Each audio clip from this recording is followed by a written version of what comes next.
morning, everyone. Hey, let's do it. Welcome in. Hello. Good morning.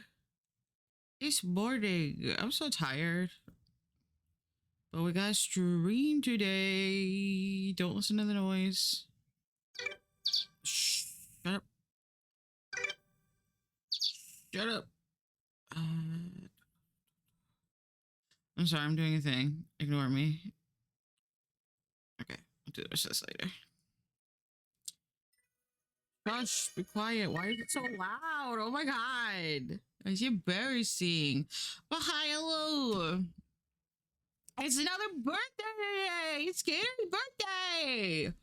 Also, let me know if the audio is poopy garbage. I tried to do something to try to make it not so poopy garbage, but if it is, I'll just put it back the way it was before. Which wasn't great, but it was different.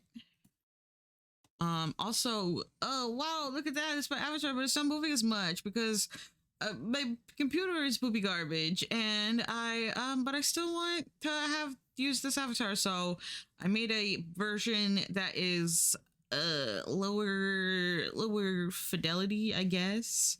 I'll go see how it works on stream. Where's my hat?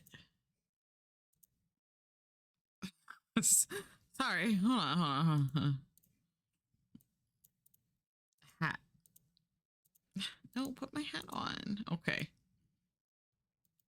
Sorry, I wanted my birthday hat because it's birthday. I don't know if Kabers will be able to come in soon today. I know she's busy bee. But we're gonna do art for Kabers. Is the bottom of the screen weirdly oopsies? Why did this go over here? Cut off? Why is that? Hello? Has it always been like that?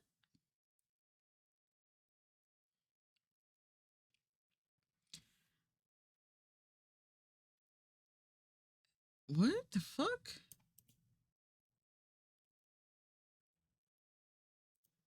Oh, big. Why is the bottom cut off?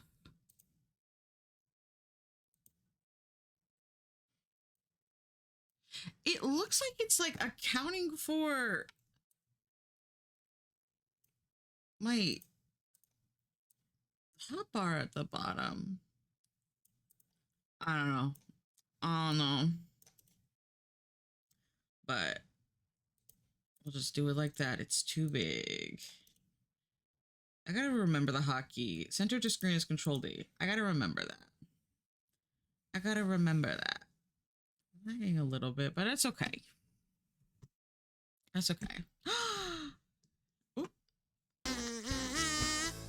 What y'all looking at over there? Hi, Paula. Hello. Thank you for the sub. Enjoy your badge for your emotes. Hello. I get you the lizard.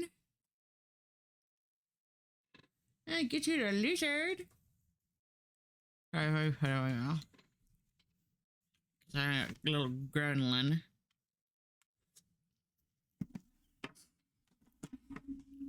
Who doesn't know how to do nothing.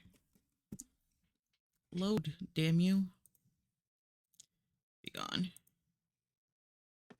Be gone. Oop.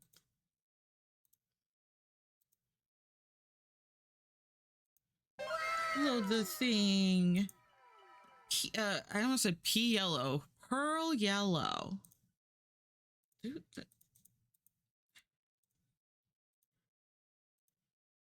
there.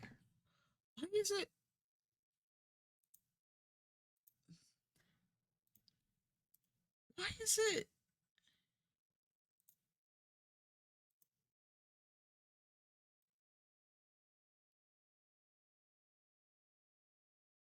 It's being weird.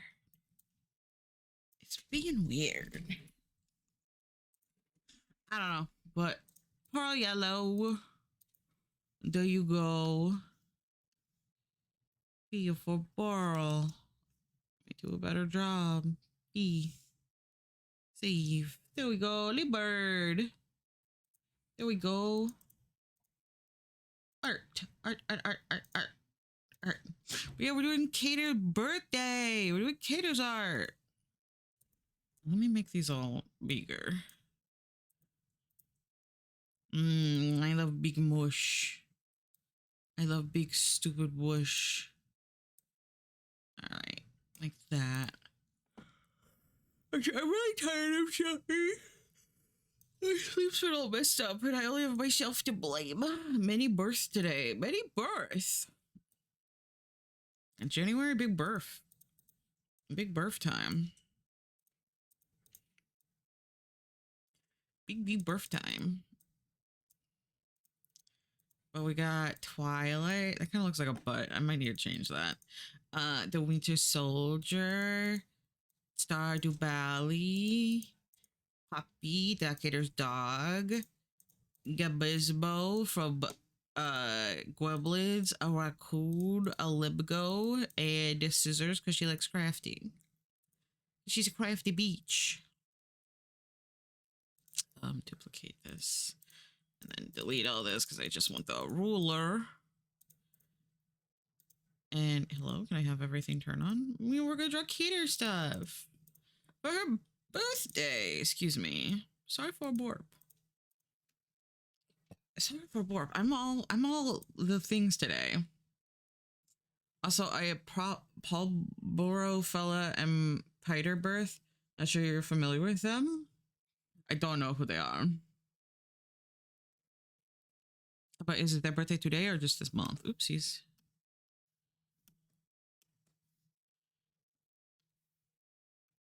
Birthday. All right, but yeah, we're gonna draw a raccoon. This is based off her popsicle. Happy birthday today, Paul Bro fella and Piter. Happy birthday. Oh, let me go back on this.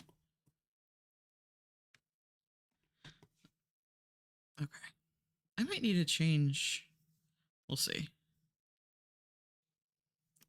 Right now, I have it set so that it's only tracking my eyes on my main monitor. But I do be put my little thing on the other side. I guess it doesn't matter. It just sees. Excuse me. Oh, sorry. Wow, that one hurt. You know how sometimes sneezes like hurt? You're like, oh, my whole body. I was like so tense for no reason. You big. Siri, why are you still bouncing? Excuse me. Excuse me. I'm so sorry for big sneezers. Sneezers, bogeezers. There we go. This is 1,000 by 1,000, right? Yeah. Yeah.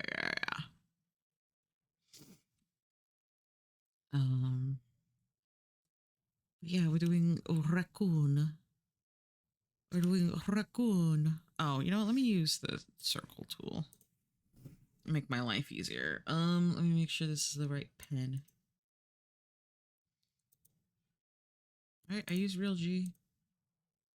At one point I wasn't using this pen, but I still have a few projects that, oh my god, that use it. And so I'm like always like, that use the old one. And I'm never sure. There we go.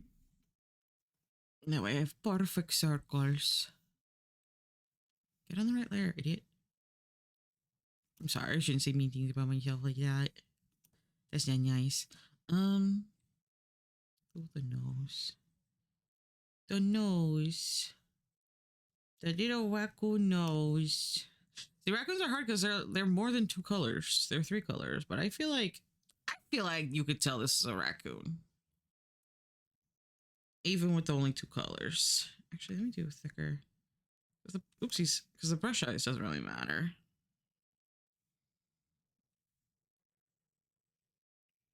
It's all gonna get filled in. I'm gonna do this on a separate layer. But yeah. I don't know. I haven't really been doing much lately. Oh my god. Freaking yesterday. Actually, you know what? I'm lying. Yesterday. So one of my friends was like, "Oh, can I use your washer? He doesn't have a washer, I guess." Hi, Leon.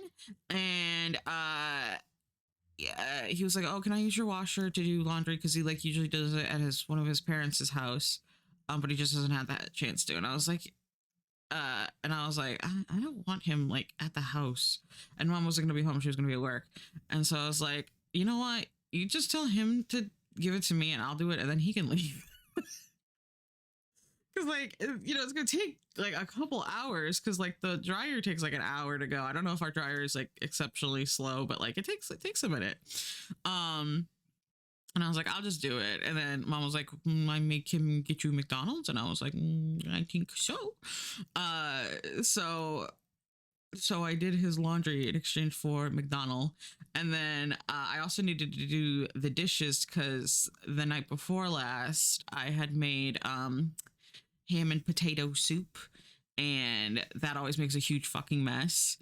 So I needed to do dishes, because I had like 3 pans and the vegetable cutter and a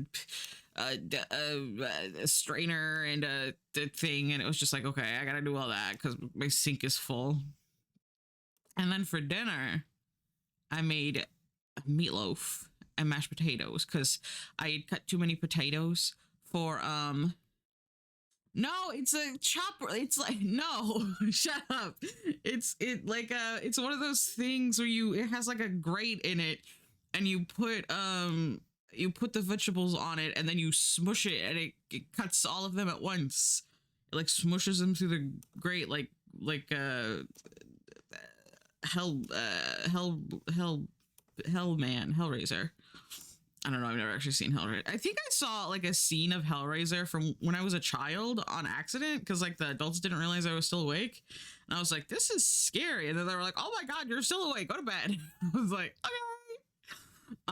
Anyway, so I did laundry, I did dishes, and I made a meatloaf. And I was like, "What is this? The 1950s?" So that's what I did yesterday. And the meatloaf was okay. Oh, but when I made the ham and potato soup, I accidentally cut too many potatoes. Like way too many potatoes, like twice as many, and we didn't even actually have that much ham left. So I was like, I'm just gonna save this and we can make potato something tomorrow. And I was like, well, what should we make? And I was like, well, I have like everything to make meatloaf except the meat. Why don't you buy the meat and then we'll make meatloaf? And she was like, okay. I said, that's what we have for dinner yesterday. It was okay. There we go. That's giving raccoon. That's giving raccoon. It's giving little guy. It's giving little garbage man. All right, we gotta do scissors now. I adjusted the seat. I realized that freaking my chair, where I had it set before, every time I would turn with my, when I was like turning with it, because it's a spinny chair, I was like ramming the arm into the keyboard tray, or the top of the keyboard tray of my desk. And I realized like the arm is all fucked up over there from that. So then I raised it so it would go in between the keyboard tray and the desktop. But then I realized like, oh, my back really hurts. And it's like, oh, it's because my chair's too fucking tall. So now I've got it low, but now I feel like a little baby. And like a big person's desk. And I'm like, I'm small right now. I don't know if I like this. So I'm like, I don't know what I'm doing. I feel itsy bitsy. Like I'm just a little guy. But we'll see. So if at some point in the stream, there's the distinct possibility that I might adjust my chair again. Because my back had been hurting. And I don't want that. That fucking sucks. How did I do this on Tim's? God, I was like, this time I won't have to open Tim's. Lies and untruths. Why is this?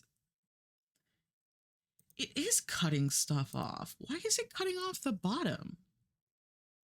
Imagine I have arms on your computer chair. Shake my head. Said Leanna, where the arms on computer chairs is work. I actually don't like the arms. I'm gonna be so real. It is like part of what's holding the back of it up, but I like kind of regret getting a chair with arms. Okay, so I did have two different lines for them. Okay, I'll just do that later. Hold on, sorry, it's bothering me. Like you guys can't see it, but the bounding box for this, oh, you probably can't see it because you can, or can you?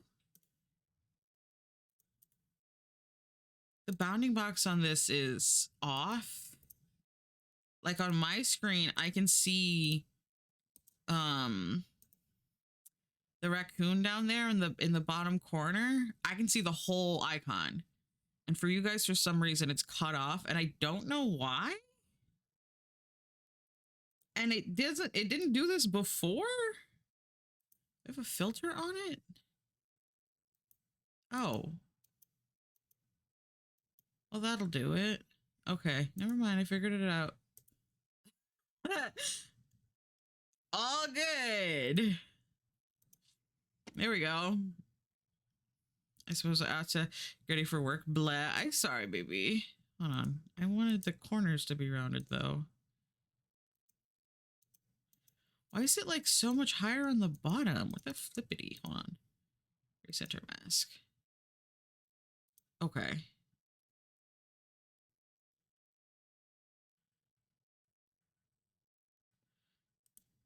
Filters. Hold on. I'm sorry. I don't know. This has probably been a thing this like whole time and I just like never noticed it.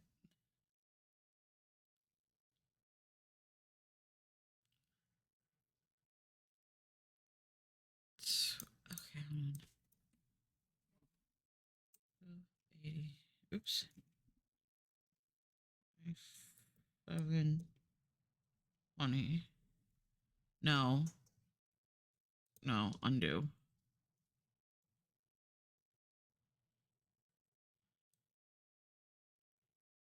Okay. Yeah, we'll do 850. Yeah, there we go. That's better. I'm kerjiggering it. I'm flibberty-bibbertying it. How did I do it on Tim's? Okay, I see what I did. I see what I did. The flibberty gibbet. The flibberty gibbet. What do you guys think is going to be the animal, the viral animal this year?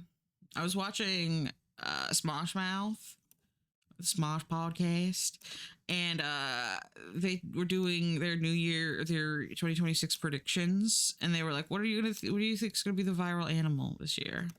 Because you know, every year there's like an animal that goes really super viral, and then they like make a million things about it. What do you think that animal is going to be? Not why it's viral, just what species. I hardly even Liberty know it. Shut up. That doesn't even make sense. I think it'll be like an owl. I just feel like this is the year of owls. I know it's the year of the horse, but I think it's the year of wait, is it still the year of the horse? Or was it just the year? It's the year of the horse, right? Because last year was the year of the rat, right. Dr. Pepper's not an animal.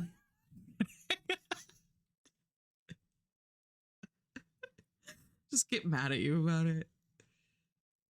As if it's your fault. Oh, you guys gotta start clipping more. Puts the responsibility on you. Because I went to go make a clip video and we only have like 3 minutes, 3.5 minutes of clips. And I'm like, that's not enough. So get to it. Get to clipping, idiots. I think if it were an owl, it would be a real hoot. Shut up. But yeah, what animal do you think it's gonna be? I don't what animal went viral in 2025? Maybe be more clippable. Damn, really called me the fuck out with that one, didn't he? Damn, you're so right though. Because I was like, oh damn. I thought there would be more. There were some clips that I was like, oh, these only really make sense like with the exact context of the stream. And I'm like, that is not as much fun for a video. Like, it was funny if you were there, but it's not as funny if you weren't. I'm like,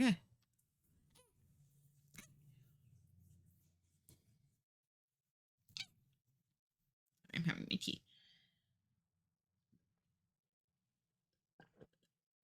I believe it was bats that went viral in 2020, or is that just shut up?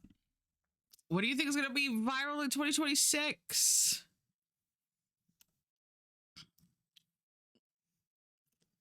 What make a prediction? Make a prediction of for 2026. What's some crazy thing that you think is going to happen?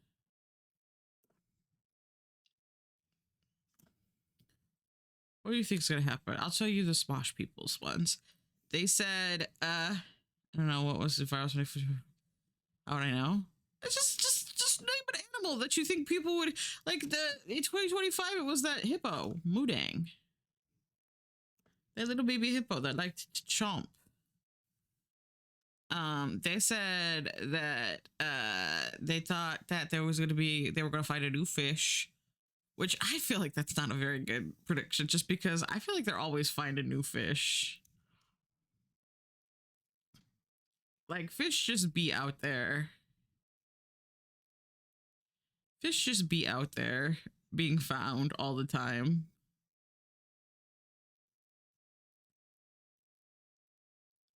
Fish just be out there. I mean, I guess it's a good prediction in that it'll probably happen, but a bad prediction is in like, they're gonna find a new fish. Obviously, they're gonna find a new fish. This is a good cheek. This is from Neopets. This is like one of Kira's favorite Neopets. I think it's her favorite. Yeah, that sounds good. I'll go with fish too. No, that's not even.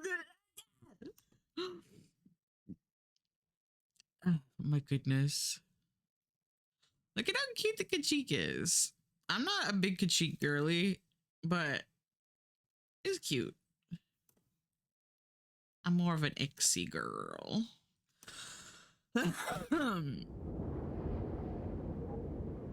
Oh my god, I read this book and it pissed me off. It pissed me off, and I'm like, I'm mad about it. Because it was like kind of okay. Like, it wasn't great, but it was like kind of okay. And then it got all fucked up and bad, and I was like, yo, don't do that. Why did you waste all my time with that bullshit? And it pissed me off. Gave me a right angry, it did. It was British. That's not the reason it pissed me off. That's just a statement. But it pissed me off. Like, I kind of want to talk about it, but I'd have to like spoil most of it. But I'm also like, you guys are probably not gonna read it. Are you? Are you gonna read this book that I won't tell you the title of? Are you? Yes or no? No further questions. No further questions. Okay, there we go. Okay, One Piece Media is kind of shit from the start. It's a lot less jolting if it goes full shittiness by the end, but then it's good at the beginning. And it was like decent at the beginning, and then it started getting better, and I was like, oh, okay, cool, I'm liking this. And then it like, I don't know, it just like did something really stupid. It's a book, so probably not. Okay, I'm gonna talk about it. So spoilers. Oh, hold on, I gotta put content warnings on screen. Spoilers. And do I not have a text thingy already? I don't. Okay, hold on. Text.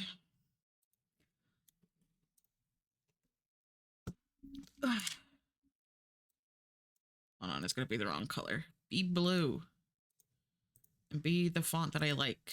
Be coiny. And don't be gigantic. Okay. Spoilers. Oh god. Spoilers for none of. Why is it backwards? This is true. But Lisa Newell question mark? Well, I don't have it anymore. Yeah. Content warning. Pedophilia. Is that how you spell that? Murder. Stalking. Yeah, I think that's it. I think those are the big ones. Oh my god, the text is so small. Hold on, I'll make it bigger. So you can actually fucking see. What? What? You remember last time I read a new book? The last book I remember reading was The Hobbit a couple of years ago. You nerd. No, that's valid. I gotta read The Hobbit. I gotta read The Lord of the Rings. Ever. Well, now I know what you're gonna argue about. Size. Shut up. Well, you know what I always argue about. Size. Even I can't read. Me talking about a book I read. Okay. Hold on. Can I make this centered, please? Center. Center. Is that how you spell pedophilia? No, okay. I knew it looked wrong. How do you spell it though? Oh. It's not with an E. Silly. Philia.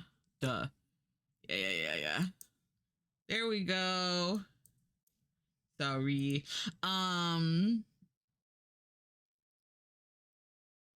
Yeah, that works. So I'm trying to remember if there were any other content warnings out here. Okay, so None of This Is True is this book about, it's a thriller, and it's about this lady who she, hold on, there we go. It's about these two ladies. One of them, they're both one of them is named Josie, and it's my favorite one. Sorry, the song. And the other one is named Alex with an I, Alix. And the book starts from Josie's perspective. And she is her 45th birthday, and she is going out on a date with her hubby. And she's like at a restaurant, and it's like, or I think it's a pub, but it's like whatever. And it's like, oh, we normally wouldn't go here. And while she's there, another lady, Alex, comes up, and she is with her friend and her hubby, and she's kind of like loud and boisterous, but like not in a like like an annoying way, but just in a like, oh, she's having fun. And it is her birthday too, and she is also turning 45. Wow. And Josie is like, wow, what are the odds? And Alex is like, she's got like a youthful energy, and she's very pretty, and she dresses in this like super fashionable way. And like I said, she's got all these friends with her, and she's, you know, like got this big energy, and they're having champagne and stuff at her birthday party at this, maybe it was a restaurant, maybe it wasn't a pub, I don't know, it doesn't matter. And Josie is more like, she's more like subdued, more, maybe you'd say like mousy, maybe you'd say like, oh, she kind of comes off as just kind of average, kind of plain, sort of vibes, right? It's like, okay, so you're like, immediately you're like, oh, okay, grass is always greener kind of thing, right? That's what we're getting at, right? So Josie, it switches between Josie and Alex's like perspective, not like first person, but like, you know, from where they're seeing things from. And Josie is like, oh, she's like, so like, oh, that's so cool that there's like this other lady here, and look at her with her like, you know, cool vibes. And Alex goes to the bathroom, and Josie goes in too. And Josie's like, oh, hi, I'm your birthday twin. And Alex is like, oh, yeah, that's so cool. And she was like, oh, where were you born? And she was like, oh, this hospital. And she was like, oh my God, I was born in that hospital too. Wow. Isn't that neat? Isn't that cool? And then somebody else comes out of the bathroom, and they're like, oh my God, Alex, let's go back to the party. Blah, blah, blah, blah. And Josie is just like very taken by Alex. and she's just like kind of like, oh, I just she's so cool, and I'm so plain and boring, right? So that's fine, right? So it turns out Alex is a podcaster. Wow. And she does a podcast where she talks to women, and she's like, oh, tell me about all the cool women thing you do. You're so cool of a woman. You do cool things and you make women look great by being a cool woman. And she's like, wow, look at all these cool women. And so uh one of the like this is going on for a couple days where Josie is like listening to Alex's podcast and just being like, oh yeah, I need to change, I'm 45, maybe my life I haven't made like the best choices that have been, like led to the bestest, most goodest life for me, and blah blah blah blah blah, right. So it's like, and honestly it was kind of pissing me off, I'm not gonna lie, because I understand that that's like a very common feeling, but I hate the like, oh, I threw my life away, I'm old, I can't do anything, you can't do anything once you're past a certain age kind of bullshit. I think that's so fucking annoying and like disrespectful and shitty. And it was honestly like pissing me off when I was reading it. And like, hold on, did I do this right? It was like annoying me because I was just like, your life doesn't end when you turn like, when you're out of your like fucking 20s. Like it's just, oops, I didn't mean to close that. Oh, there went all the music. I'll get it back. Oh, you're gonna blow up. So she's like, oh, I'm so interested in this Alex lady. And so she finds out through like a basically, oh my gosh.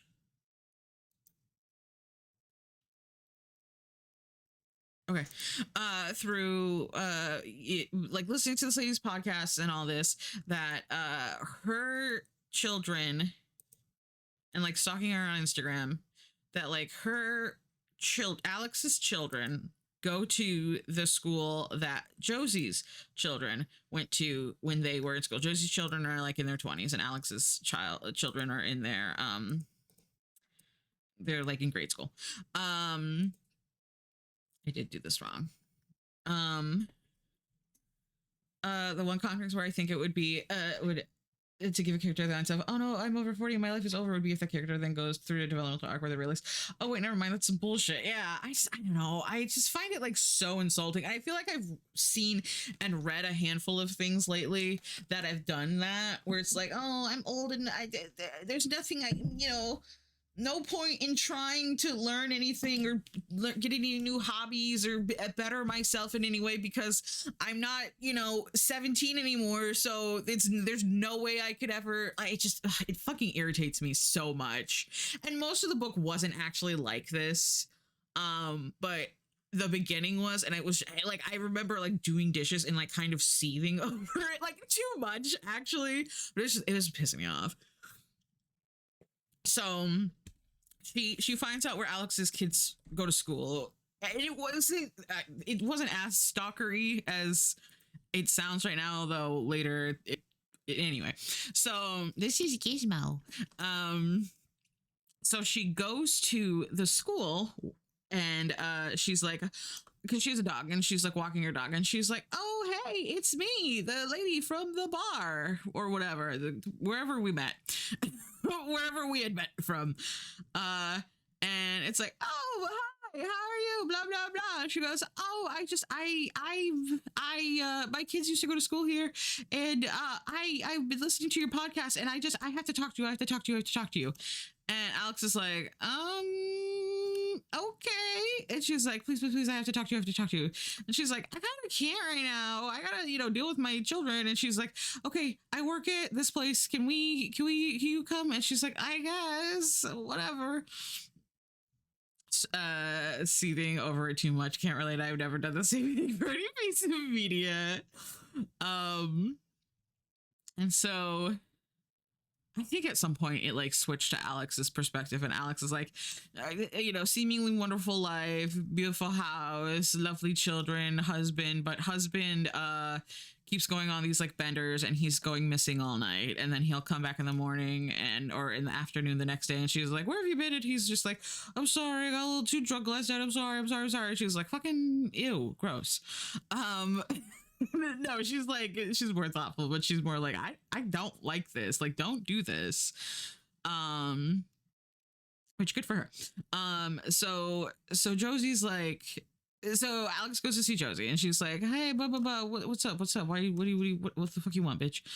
She's politer, but she's like, what, and she's like, oh, you do podcasts about all these women who are like have done these amazing things. Funny.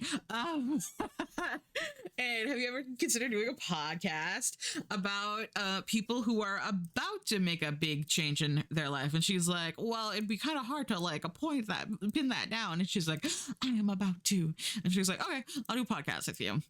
There's like more discussion, but like basically, so that's it. I'm like summarizing too much, so I'm not actually summarizing. I'm going over it too much, and I'm trying to skip. So Josie. Oh no, that's fine. Sorry, I thought something was missing in my room. Josie goes to Alex's house, because Alex has like a studio at her house where she does a podcast from, and or does the recording. And Josie's like, oh, okay, so I'm like 40 and my life is the way that it is, and blah blah blah blah blah. And basically, the guy who I was on a date with that night was my husband. And Alex is like, oh my god, that guy was like so old. And she goes, yeah, he's a lot older than me. And Alex is like, oh, it was what? She's like, yeah, he's 27 years older than me. And it's like, oh, and she goes, yeah, we met when I was 13. And I'm like, beep, beep, beep, beep, beep, that math ain't fucking mathing, girl. What are you talking about?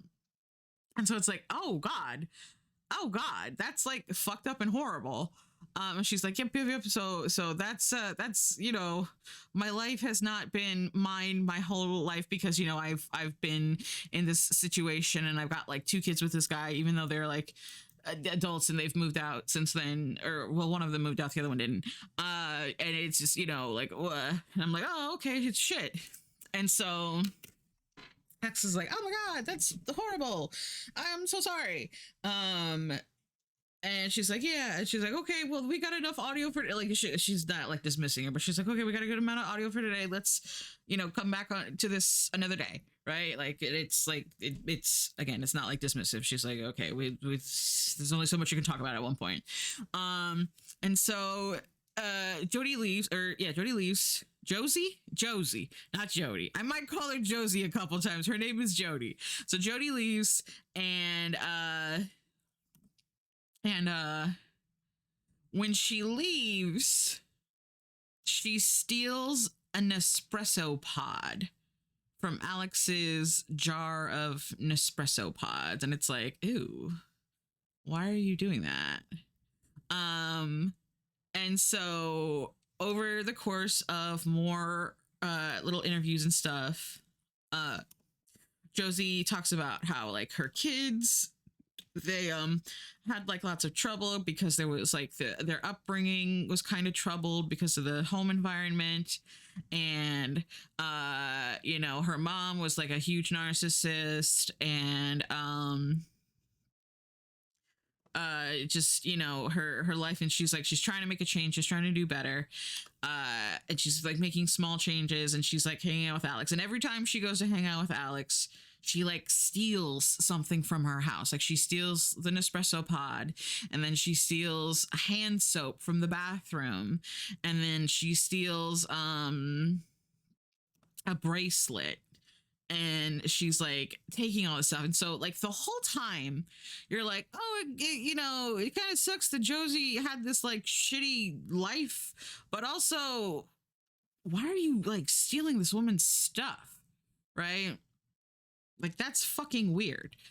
So, and then Josie is like making these comments about like Alex's husband, and she's like, oh, he's no good, and men are just, men are just blah. And Alex is like, yeah, I mean, you know, whatever. Look how fuzzy I made him. Sorry. He's so cute.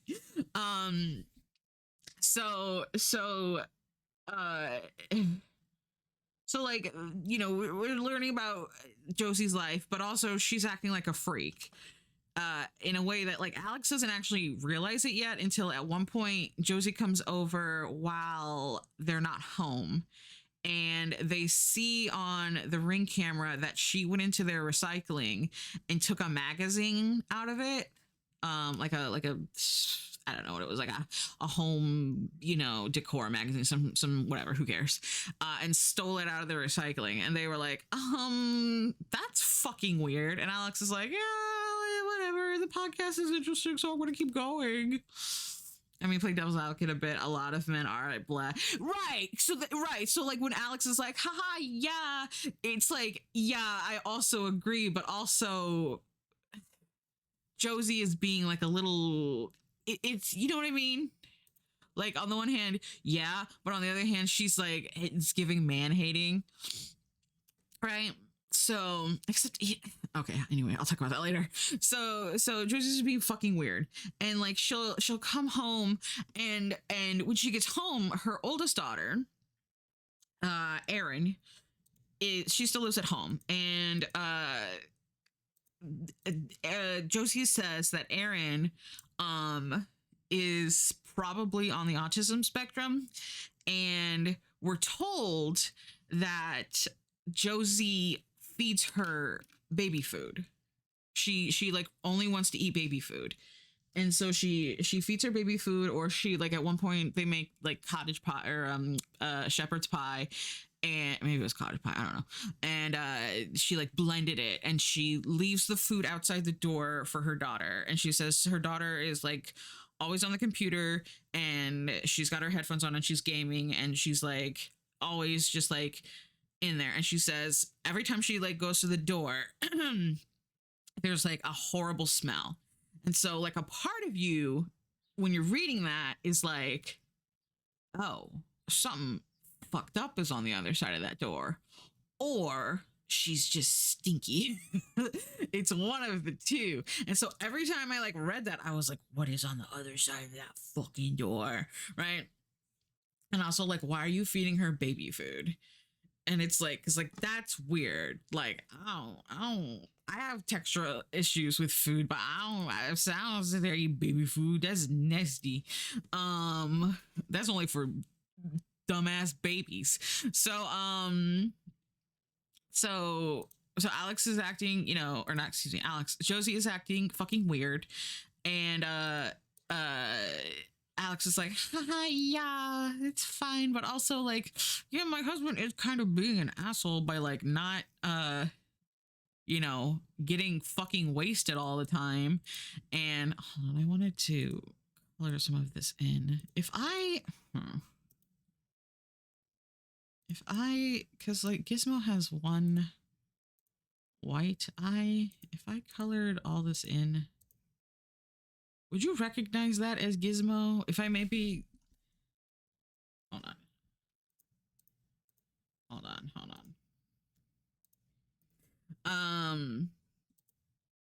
So uh they're talking about the podcast, talking about or Josie's life, and like, oh, you know, she's groomed, and her mom was a narcissist, and her mom her husband was actually like married before getting with her, and stuff like that. And so at one point, oh shoot, okay, never mind. At one point, so this is all like part one. This is broken into 3 parts. So that's part one. Or no, excuse me. Hold on. We're still in part one. So then Josie is like, I think that we need to get my hubby onto the podcast and have him share his side of what went on. I think that would like add to the situation.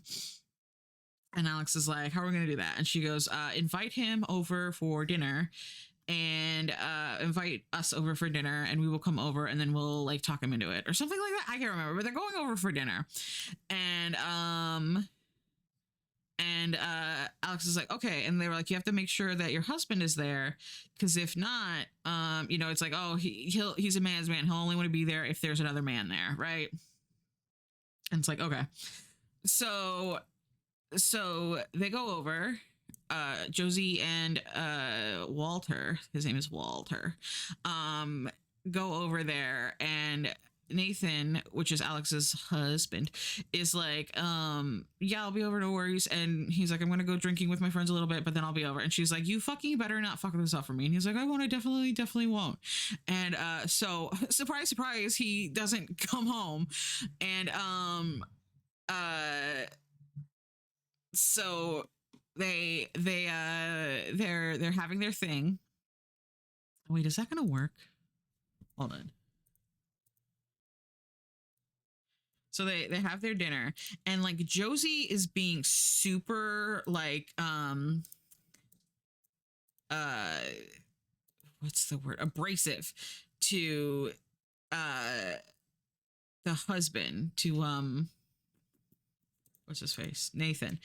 And he's like, girl, oh, no, sorry, she had come over because he wasn't there at the dinner. She'd come over at some point earlier, and she was being like super abrasive to him, and she was like, men who don't come home and leave their wives hanging while they're waiting for this like this shitty husband, am I right? And he's kind of like, that's between the two of us, bitch. And she's like and so anyway, so then the dinner happens, and it's like super awkward because like Josie said to Alex that she had told Walter about the podcast, and hello? And it turns out that she, of course, did not. What a twist, a character acting in the way that consistent with a singular character trait I've heard about him. Yeah. So it's like super awkward, and she's just like, your husband kind of sucks. Isn't he kind of sucky and sucks? Doesn't he suck a little bit? And Walter's like, where's your husband? Like, I wanted to hang out with a man. And Alex is like super upset because she's like, oh my God, this is so fucking embarrassing. And how could he do this and all that? And so then Josie's like, oh, why don't you take Walter to your recording studio? He would love that kind of thing. And he's like, oh, actually, yeah, I would. And so she takes him out there. Alex takes him out there without Josie. And she's like trying to like kind of stealthily interview him without giving away, giving up the ghost or whatever. And he says like, oh, Josie's not what she says she is. She has an elastic relationship with the truth, and she tries to act like there's nothing going on in her head, but actually there's too much going on. And you're like, okay, but you were 40 when you started dating her, so I don't really care. What's your opinion of hers? You're icky gross. And oh god, it's been an hour. And so they go back to the thing, and they have their dinner or whatever, and Nathan does not come. He does not show up, and they leave. And Alex's son, who was there but it was like, I don't know, it's because she has kids, but they like kind of barely show up, I don't know. And he's like, how come that lady was listening at the door? And she's like, what do you mean? And he's, I don't know why I didn't give her an accent. And he goes, how come when you were showing that old man your studio, the lady was listening at the door? She looked real cross. And she's like, oh. And I'm like, bitch, why are you not afraid? Sudden British accent. They've been British this whole time. I'm like, bitch, that's scary, right? So then one British person in the family Leon, that's his name. Her son Leon. Um so then she's like, oh, ew, okay, whatever, I'm glad they're out of the house anyway, bye. And so then we switch to Josie's perspective, and she goes out and she's like pissed. She's like, she gave us shitty pasta. She's like thinking to herself, like, she gave us shitty pasta, and I brought her flowers, and she didn't even judge them, and they never took out the expensive champagne I brought, and her, and she I'm so pissed. And then she like turns to Walter, and she's like, oh, I'm so mad. And he's like, it's fine, whatever. And she's like, no, it's not, and I'm so fucking pissed. And she's like, and then she starts like screaming, like, you're a pedophile. And he's like, no, which, like, yes, you are, but okay. And she's like, yeah. And she's like, and so, and it's like, oh, he gets up and, you know, whatever. And then it like cuts away, right? And so we're like, oh gosh. And so then we go back to Alex's house, and it's like 2 a.m, and she like hears something at the door, and she doesn't check the Ring camera for some reason, even though she is established to have a Ring camera. And she's like, oh, that's my stupid husband coming back, you know, so late. What an asshole. And then she goes to the door, and she looks, and it's Josie. Oh my God. And she's covered in blood. Whoa. And we're like, okay, so Walter's dead. Like, oh, I should say, there is a framing device used throughout this book where the podcast was eventually turned into a Netflix documentary, and on the Netflix documentary, I would say Netflix, it's Flix. They like already say, like, they have already said like, oh, there were killings and stuff. So we're like, okay, so Walter's dead. So, and she's like, oh my God, come in. Oh my God, what happened? And she was like, Walter did this to me. Oh my God, he hit me. He was so mad about the dinner and everything. And oh my God, it was so horrible. And I was like, you murdered him, right?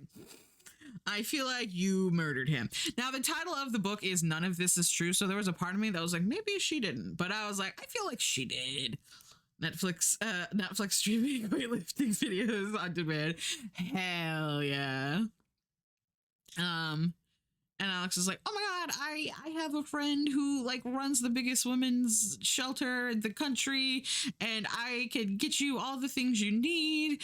And she's like, no. And she's like, okay, well, let's call the police. And she's like, no. And she's like, well, let's call your mom. And she's like, no. And she's like, I just want to stay here. And Alex is like, and Nathan's still not home, and Alex is stupid and says, okay. She's got trepidation, but she's like, yeah, okay. And I'm like, bitch, why would you do that? At this point, you think Walter is still alive, and beat this woman. I guess I should have put DA on there too, or DV, domestic violence. He's dead. It's fine. Like, he's murdered. It's fine. I'm sorry. And she's like, but like at this point, you think that this man who harmed this woman is still alive and knows where you live, is like a less than 20-minute walk away from your house, and you have not small, but school-age children in your home. You don't think that there's a possibility that he will come and cause a problem, and he knows your husband isn't home? You don't think there's a possibility that he'll come and cause a fucking problem? Like, why would you let her stay here? It's not even about like whether or not you want to help Josie. It's about keeping like your child safe. Like, you have a perfect excuse. And but she goes, no, you can stay, I guess. Oh God, it's so horrible. Here's the guest room. Here's a change of clothes. Here's, you know, here you go, baby. I got you. Don't worry. Little kids, they're not little. They're like 10. I keep saying little. they're not little babies, but like she's gonna stay with us for today, blah blah blah. Yeah, the Disney Plus line for me understandable to stupid. I just like you have a totally completely reasonable out. I know he's dead, even though at this point in the book it hadn't stated he was dead. I knew he was dead. You don't know that. He could come and she'd said like, oh, he had drunk a bunch and he was like out, he was drunk off his ass and he, blah blah blah. And so it's like, you think that this man is drunk and violent and knows where you live and probably knows where his wife has been going and is a pedophile, and just him not being dead would be a plot twist. Yeah. So like, I'm just like, there's no reason why it was so stupid. So she's like, yeah, come in for the night. It's fine. So then Nathan gets in the next day at some point. I don't remember. And she's like, we have a house guest. And he's like, oh, I'm sorry, we're having ads. And he's like, what? And she's like, don't even, you were out all night, you asshole. And actually, no. I think what happens is he comes home. Yes. Okay. I'm sorry. I misremembered. He comes home and he's like, all uggy and, icky from having been out drinking all night. And he runs into Josie and she's bruised up. She's bruised up and she's got, pretty bad cuts and stuff. And, he's like, oh my God, what happened? Oh my God, that's so horrible. She goes, this is your fault. And I'm like, bitch. And he's like, and she goes, yeah, you were supposed to be at dinner and you were out getting drunk and my husband did this to me because he was mad because you were there and he felt like he was brought under false pretenses and he's a bad man. And if you hadn't been, and it's your fault. And I'm like, lady, that's too far. Even if this was true, which it's not, he's dead. Even if this was true, you cannot blame this man, Nathan, who has not met your husband and never will, by the way, because he's dead. You cannot blame this man for your husband's imaginary actions. That is ridiculous. Even if he was pissed off that Nathan wasn't there, it is not Nathan's fault that he would have chosen to get violent. And I just like, oh, it pissed me off. And like, oh, she's being irrational, blah, blah, blah. Like, you, the reader, know that Walter's dead. So it's ridiculous to even like entertain the idea. Can you imagine coming home, finding a random house guest in your home with various injuries and they say to you, this is your fault? Like, what the, I know. I was like, and Nathan like took it like a chip. He was like, okay, I don't know about that, but I'm gonna go talk to my wife. And like, good for him. So he's like, hey, the fuck? And she's like, yeah, we're gonna figure it. I felt bad. And it's like, okay. So then they're like, okay, Josie, what are you gonna do now? What's your next step, babe? What you gonna do? And she's like, I just feel so much safer here. I don't really want to go to a shelter. I don't want to go to my mom's. And she's like, okay. And it's like, no, don't say that though. And they're like, oh, we can do the podcast while I'm here. And it's like, girl.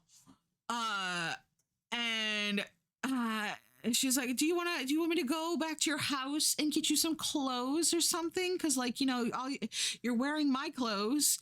And she's like, no. And it's like, Alex, why are you stupid? Frankly, why are you fucking stupid? So they do the podcast some more and I don't even remember what they talked about.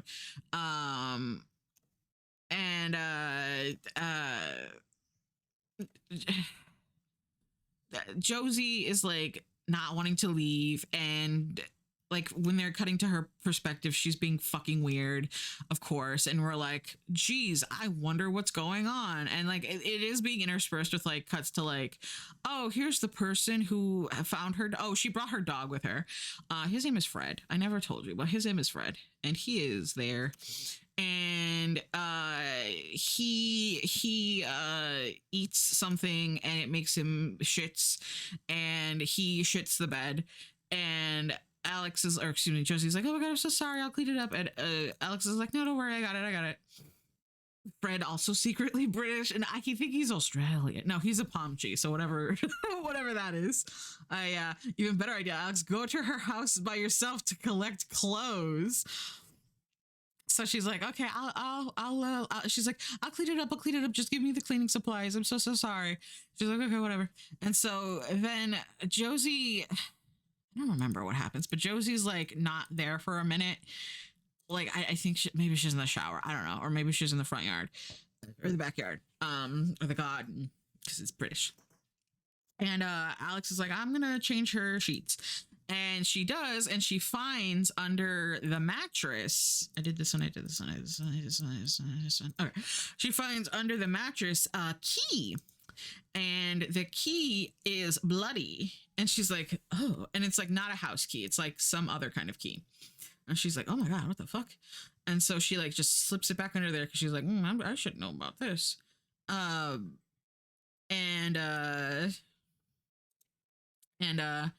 So they're like, this was like on a Sunday, right? So they're like, okay, Josie, what are you gonna do now? Like, where are you gonna go? Because you can't live here forever. And she's like, can I just stay a little bit longer? You have your guest room, and I'm so out of the, because it's like on the upper floor. Like she has like 3 floors or something like that. Or wait, no, because they're British, they do the floors differently. It doesn't matter. And they're like, oh yeah, but my sisters are coming over on Saturday. And she's like, oh, well, I noticed that you're in your office. You have a pull-out bed. And they're like, yeah, but my sisters are bringing their kids, and we need the pull-out bed for them. And she's like, okay, I'll figure it out. And she's like pissy about it. And it's like, you have no right to their home. Alex and Nathan, so what's the play here? You can't live here forever, Josie. How about I do anyway? Yeah, honestly. And she's like, okay. And so they're like, okay. So she's there from Sunday until Saturday. And they're like, she's going to leave on Saturday. Don't worry. And so she's like, okay, I'm going to go, and I'm going to go with my mom. And they're like, oh, okay, great. I hope that, all the best for you. And the whole time they're like, it's doing the podcast, and Alex is being like, or excuse me, Josie is being like, fucking weird.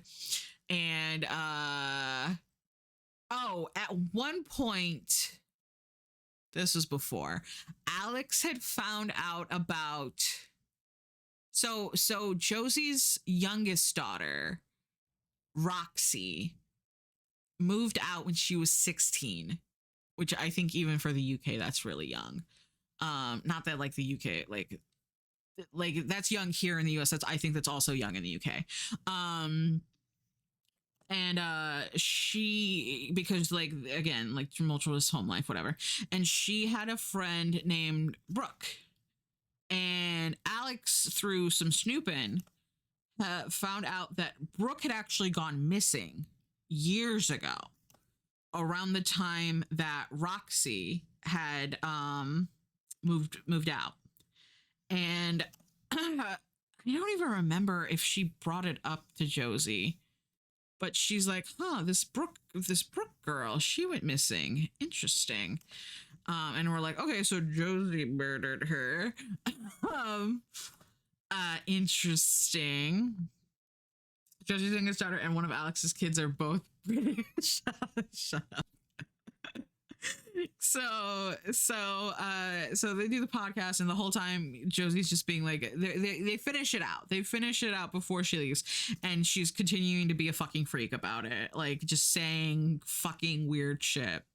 And then finally she leaves. But before Josie leaves, we see from her perspective that she is laying a trap.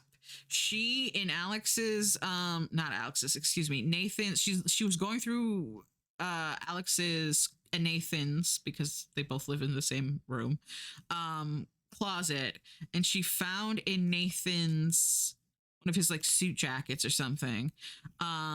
They found she found, excuse me, singular.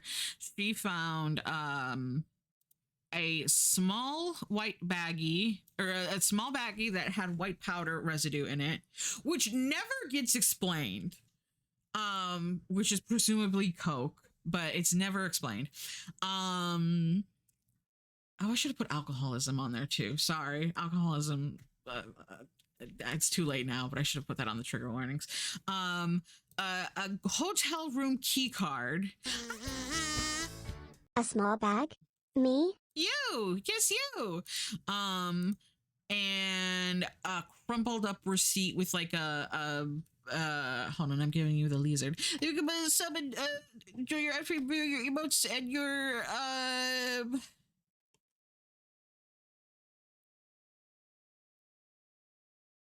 yarn badge. Wow, I could not remember what the third thing was. Hold on, the lizard's opening. Red.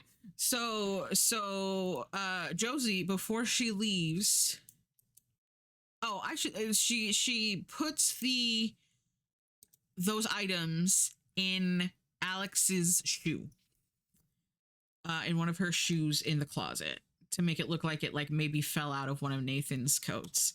And so she leaves, and they're like, phew, glad that fucking freak is gone. And so also random assortment of characters are British. They are. You should have the British content warning. So before Josie was leaving, what? Before Josie was leaving, they had let her know what the plans were, that Alex's sisters were going to come. Okay, Twilight. Alex's sisters were going to come. Nathan was going to go out and hang with some buds, even though he's got alcoholism. Okay. And hang this. Winter. And then he'd like come back later, right?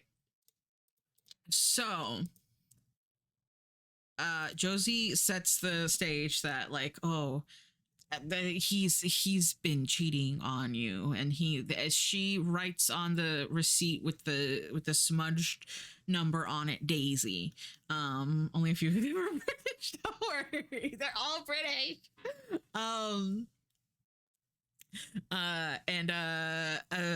So Alex goes into, oh no, I don't remember when she finds this.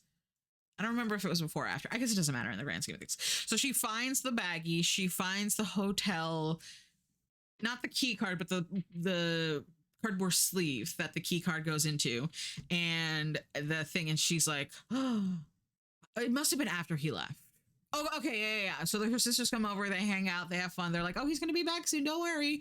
And then he's not back, because of course he's not, because he's an alcoholic, and we know this. And she finds the things, and she's like, oh my god, he was cheating on me, oh my god. And like Josie had like set the seeds, like, oh, is he cheating on you? Has he ever hit you? Has he ever blah blah blah? And she's like, no. And she's like, he's just got an alcohol problem, which is a problem, and I very much don't like it. And it's very clear in the narrative that she's upset about this, that this is like, she's kind of considering maybe getting divorced over it. She's not like hand waving it, but it's just like situations are coming up where he's a grown man and doing what he wants, and that includes going out and getting drunk, and she can't control that. So far, the two things we've known about Nathan does is go out and hang out with his friends and consume way too much alcohol in the process, and be singularly responsible for the singular reasonable person in the house. Yeah, honestly. Did I just hear someone yelling my name? No, that might have just been the song. It sounds like, sometimes it sounds like people through the cushioning of my headphones. So she's like, oh my god, he was cheating on me. Blah, blah, blah. She'd been like drinking too, but she was like partying with her sisters. So it's like, oh my god. So prior to this, we had seen Josie talk to a lady, and she's like, I have an acting gig for you. And her name was Caitlin. And it's like, what? And I kind of forgot that this character existed because she was in like the Netflix interview segment. And I just like completely forgot. So we cut to Nathan's perspective, and he's out drinking with his friends, and this lady named Caitlin shows up, and she's gorgeous. She's so beautiful. And she's like, oh, I got stood up by my mate. Can I sit with you all tonight? And they're like, yeah, no problem. We're drunk. And she's like, okay. And so basically she lures Nathan. We're up to 3 British characters. She lures Nathan to a hotel room. Oh, I should say the thing about the hotel key card, in the first time he went out and got drunk, in the book that we saw, it is specifically stated that he goes to a hotel to sleep it off because he didn't want to come home all icky, gross, drunk. And so I don't know why she's like, oh my God, he was at a hotel. Like he told you already before that that's something he does when he gets drunk. So I don't know why you're acting fucking surprised. I get like with the Daisy thing and with the potential cocaine, which again never gets explained, being a little bit concerned, but I don't understand it in the context of like he's literally told you before that he goes to hotels to sleep it off. So I don't know. Anyway, so she, Caitlin, this Caitlin woman, lures him to a hotel, and she is like, I'm kind of like telling you this backwards, so it doesn't matter. She was hired by Josie to, because she was like, oh, this guy, he's cheating on his wife, and I want to get some evidence for the wife because she just won't believe it, so I want you to go there and entrap him basically to try and give us some evidence. And so she does, and the whole time he's like, oh, I want to go home. I gotta go see my wife. She said she would fuck me if I go home, not completely wasted. And it's like, dude. And she's like, oh, your wife's coming. And then, she's like, okay, she's outside. She's parked outside. Go, or she's driving up. She's coming up outside. So go see her. And he's like, yay. And then he goes out and he sees in the car there is someone who is not his wife. And he's like, you're not my wife. And she's like, yeah, your wife sent me to come get you. So from Alex's perspective, Nathan does not come home, and she is scared and upset because at first she's like, he's cheating on me, and then she's like, where the fuck is he? And at one point she had gone back to Josie's house, and she like looked in through the windows because they have these big windows, and she looked in through the windows, and she saw that like the house seemed empty. Like, Walter is allegedly this like homebody who like never ever leaves and doesn't like do anything. He's like retired. He doesn't do shit.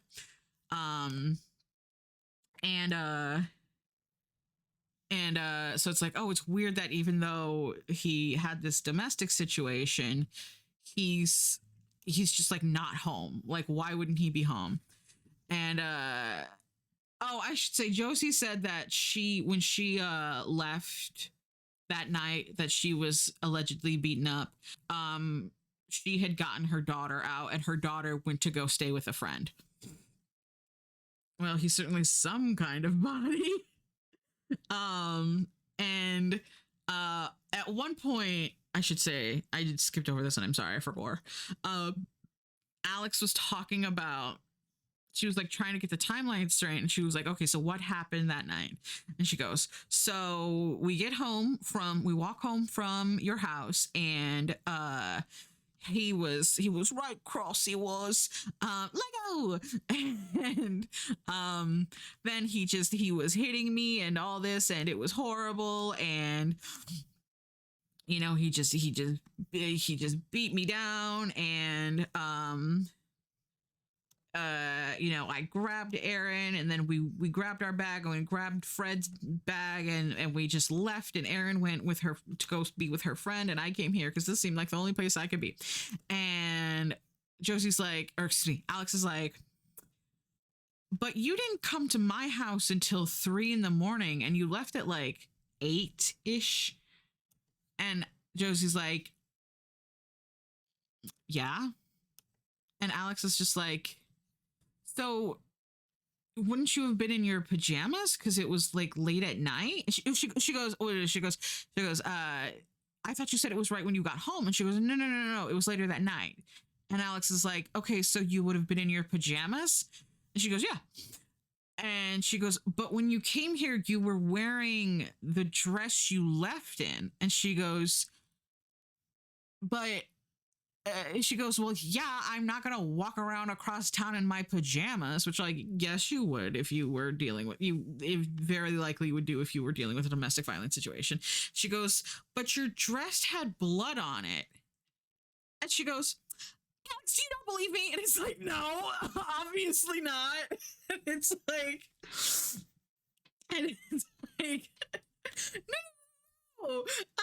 It's just my audience, my viewers, or my listeners, because it's a podcast, they're gonna see all these, we're talking about this here, but they're all gonna binge it all in one go, and they're gonna see all these holes in your story, and they're gonna pick it apart. And then Josie goes, oh, well, I would just think that they would have empathy, and I just think that they wouldn't try to do this, and they would just know. And I would just think, and it's like, first of all, you're stupid because it's the internet, and everyone fucking knows that people on the internet are awful. Second of all, regardless of whether or not you would think and you want people to be good and empathetic and blah, blah, blah, blah, blah, doesn't change the fact that they're not. And Alex has just told you that. And you sitting here and getting all pissy at her isn't gonna, like, Alex is gonna be like, oh, you're right. Audience, actually be nice. Like, are you stupid? We are? Yeah. And so she's like, okay. And so she's like, I don't even remember if she gives a justification for why the dress was the way that it was. But it's like, clearly there's a hole in the story. So Nathan has been out drinking, or Nathan hasn't come home. And Josie has alleged that she is going to her mom's. And so I said, I'm awful. She hates us. And so, gosh, what happens? I can't remember what tips Alex off to the. Oh, okay. So an anonymous call comes into the police, and they're like, my friend Erin and her dad are missing, and she's special needs, and her dad is really elderly, and I'm just really worried about them. Can the police go and check? And oh no, but that was okay. Hold on. So somehow, and I don't remember what it was. Somehow, oh no, the key card, the sleeve on the card or something. I think. Okay, wait. No, I remember. Sorry. Alex is going on the internet. They're gonna pick holes in your story. Alex, that's stupid, Alex. Oh yeah, you're actually right. Listeners, don't do that. Listeners, well, I was gonna do it, but then she said not to. Yeah, like what? Like it's just so stupid. Like you can sit there and vent and be pissy, but that doesn't change reality, girl.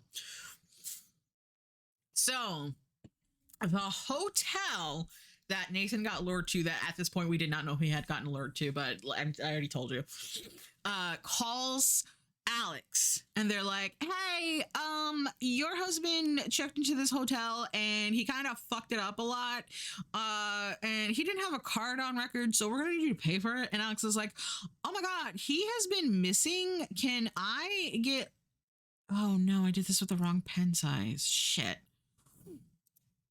And she's like, can I come over and like check out the room? And they're like, yeah, girly, no problem. And so, oh shit, did I do all of this in the wrong pen size? And they're like, yeah, girly, no problem. Come on. Oh, okay, I only did the one. Okay, hold on, I gotta redo the Twilight Apple. Uh, and they're like, yeah, come over. And so she's like, okay. And she's like checking out the room and checking out the room. And also, if you're gonna be pissy, at least be pissy at the right people. Yeah. So I should be pissy at you, Leon. So she goes and checks out the room and she sees that it's been like turned over.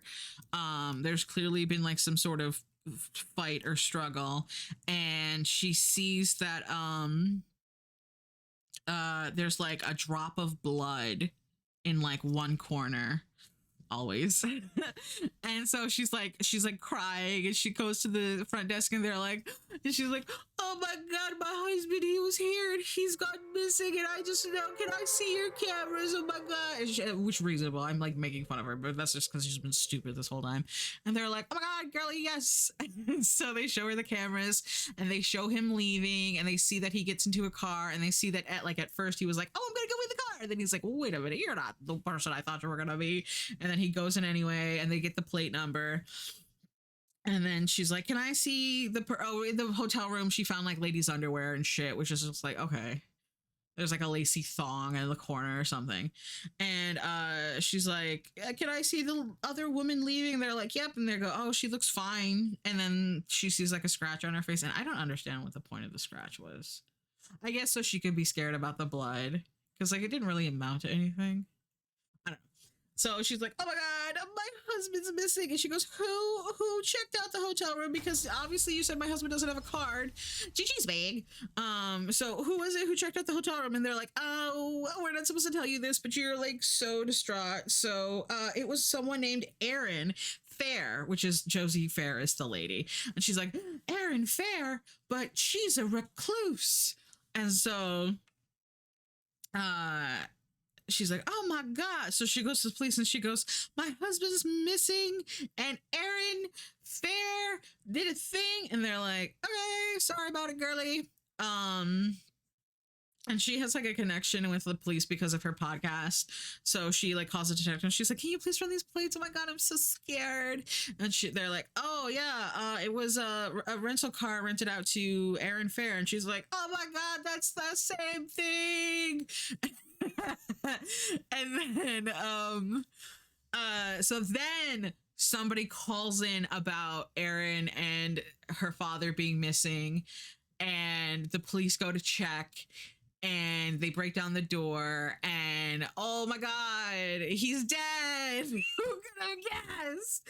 And he's like tied up in the bathtub, and Erin is found, and she is tied up in the closet, and they think she's dead, but then they're like, no, she's alive. They think at first she's dead, but it turns out she's like in a coma. And it's like, oh my god, how convenient that she's in a coma. I was gonna assume Erin was a minor, but I'm in hindsight having a younger sister who is 16 at an earlier point that would narrow the window down for her. No, she's like 21. She's like an adult. Oh, I completely forgot. That Brooke girl, oh god, I forgot two whole things. Oh god, I'm so sorry, because this is like important. That Brooke girl, Josie alleges that Walter was grooming her too, and then after she found out about that, she was like, I'm not having sex with you anymore. And then he allegedly started going after the oldest daughter, Erin. And Alex is like, oh my god, and what did you do? And she's like, I put in my earplugs and I didn't do anything. And it's like, bitch, what? And it's like, and she's like, well, don't judge me. What did you expect me to do? And I'm like, protect your child, you fucking idiot. This was before she had left. Like, this was when she was still at the house. So it's like, oh my god, what a horrible guy. But then it's like, oh, he's dead, so who cares? But like, also, Josie definitely did this. So then the police are like, wait a minute, two people with the Erin thing? Oh my god, they're probably connected. And it's like, amazing police work, officer. So glad you have this job. So Aaron gets taken to the hospital, and there's like an APB for Josie, and all the news is like, oh my god, Josie, we gotta find Josie, and oh my god, where's Nathan? She kidnapped Nathan, and Alex is like so distraught, which I mean reasonable. And then who should show up but Roxy? Wait, no, hold on. I'm sorry, I did a big reveal and then I realized. So before that, when they were going through Josie's stuff in her room, they found her. They went in through her underwear drawer, and in her underwear drawer, they found Alex's Nespresso pod and her stuff and her things, and like a picture of her son, which icky, gross, disgusting. And they find some other stuff that doesn't belong to Alex, and Alex is like, oh, this isn't my stuff, but I kind of recognize the girl in this one picture. And then she's like, oh my god, wait, that's Brooke when she was younger. And then she realizes that one of the other things that was in there was like a corsage, and Brooke had gone missing on prom night. And she like looked at a picture of her in her prom dress, and she was wearing that corsage, and they're like, oh my god, she murdered Brooke. Oh my god. It's like, yeah, duh. Oh yeah, Roxy whispers to Beck, you know who Roxy is, right? Roxy is the younger daughter. So that happens. So it's like, oh my god, she murdered her. And then she like goes to the police, and she's like, here, I found this key. I don't know what it's for.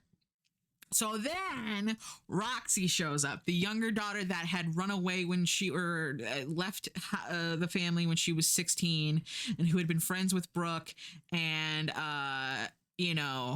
whatever. And she's like, she'd heard all this stuff, and she knew about Aaron being in the hospital, and she was like coming to be like, what the fuck's going on? And so the police are like, oh yeah, you're with the podcast, and it hadn't been released yet, but there was all the recordings still, and she turned them over to the police because they were like, it's definitely Josie. And they're like, oh yeah, we heard all this horrible stuff about how your dad, he was like abusing you guys, and he was blah blah blah. And she's like, what are you talking about? Oh yeah, Roxy's one of the three British people. And she's like, what are you talking about? And they're like, yeah. And they're like, how he was abusing your sister, and how he was going after Brooke. And she's like, that didn't happen. And they were like, how did your sister have so much money in her account? She has like $40,000 in her account or something like that. And they're like, she's like, because she's a big famous Twitch streamer, but they say glitch instead of Twitch. And I was like, that's cute. Also at one point they say Alex is like Instagram famous, but then they said she has like 3,000 or 6,000 or sorry. They say she has 8,000 followers. And I'm like, I haven't been on Instagram in a long time, but I don't think 8,000 is actually that much. And they're like, oh yeah, she's a big streamer on Twitch. And they were like, oh yeah, well, he like your dad, he goes into her room every night and is like icky to her. And they're like, Alex is like, or excuse me, Roxy is like, no, he streams with her. Okay. Subscribe with Glitch Prime, yeah. And they're like, and she's like, yeah, that's like how people found out about part of the situation was the on stream, there was the tussle, but they couldn't see because she has like a green screen. But she has like that NVIDIA green screen where you don't actually have to have a green screen, but it'll key out the background. Anyway, it doesn't matter. I'm not gonna put this here. I don't like the way that looks. And they had like seen the fight happen, but they couldn't see it because it was all obscured by this like, green screen effect thing. And so they were like trying to like contact the police, but they were all like located in the US, and she's obviously located in England. And Roxy's like, yeah, she's like a Twitch streamer, and because she's like, she's got like autism and she's super quiet, dad goes on and is like the one who's like, the silly wisecracker, and she's the gamer girl, and that's how she's like super famous. And it's like, oh my god. And it's like, okay, so she's a gamer. And it's like, so that room that was like stinky, it's just because she didn't. It's like this story. Okay. Guy is like in his early 70s extreme. I don't think it's impossible, but it's a plot. So he's like basically just like sitting with her while she's gaming, and he's like over the shoulder, like being the funny guy while she's just like very quietly gaming. Because when they were like, oh, she's a big Twitch streamer, I'm like, you like literally have said like she barely even speaks, and she's like super, and like other people had said like in the Netflix what do you call it, the like documentary cutaways, that like she was super quiet, she was always super quiet, and I'm like, I'm not trying to be rude, but like people who are like super quiet don't get big on Twitch. And then they were like, oh, it's because her dad, and I was like, oh, okay.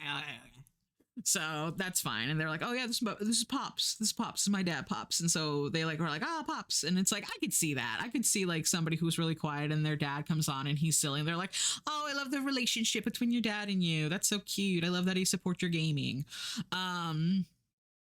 So Roxy's like, yeah, no, my dad is not like that. And so then I think at one point before this all got out, Alex was like, hey, went to Josie's mom. They had interviewed her at one point, but it wasn't that interesting. And they were like, Alex was like, you know, what do you think about this whole thing what did you think about the whole thing with Walter and Josie? And she goes, well, like obviously it was horrifying, and you know, because he was dating me. And she goes, what? And she goes, yeah, he was dating me first, and then he, you know, started dating Josie. And Josie had told this story about how she was 13 and he was like a contractor who like worked in the estate that her like mother, and I guess it's like, it's not like they were rich, but it was like multiple people lived in the same thing. I don't know really how, I don't know architecture and stuff. And he had like come to her 14th birthday party, and he took her to a pub, and he put alcohol in her drink and all this shit. And so then Alex is like, wait, what happened? How did that go? And she goes, oh yeah, he was dating me, and yeah, he shouldn't have been cheating on his wife, but he did. And and then Josie, she just hated any time I was with a man, and she was just kind of evil and kind of shitty, and she would always treat them horrible, and she made a voodoo doll of one of them. And I'm like, oh, maybe you don't bring voodoo into this, because like, you know, that's a very stigmatized religion, but whatever. And she goes, yeah, so she was really shitty, and then she started pursuing Walter, and even though she said I was like a huge slut for having, you know, slept with a married man, she took him from me. And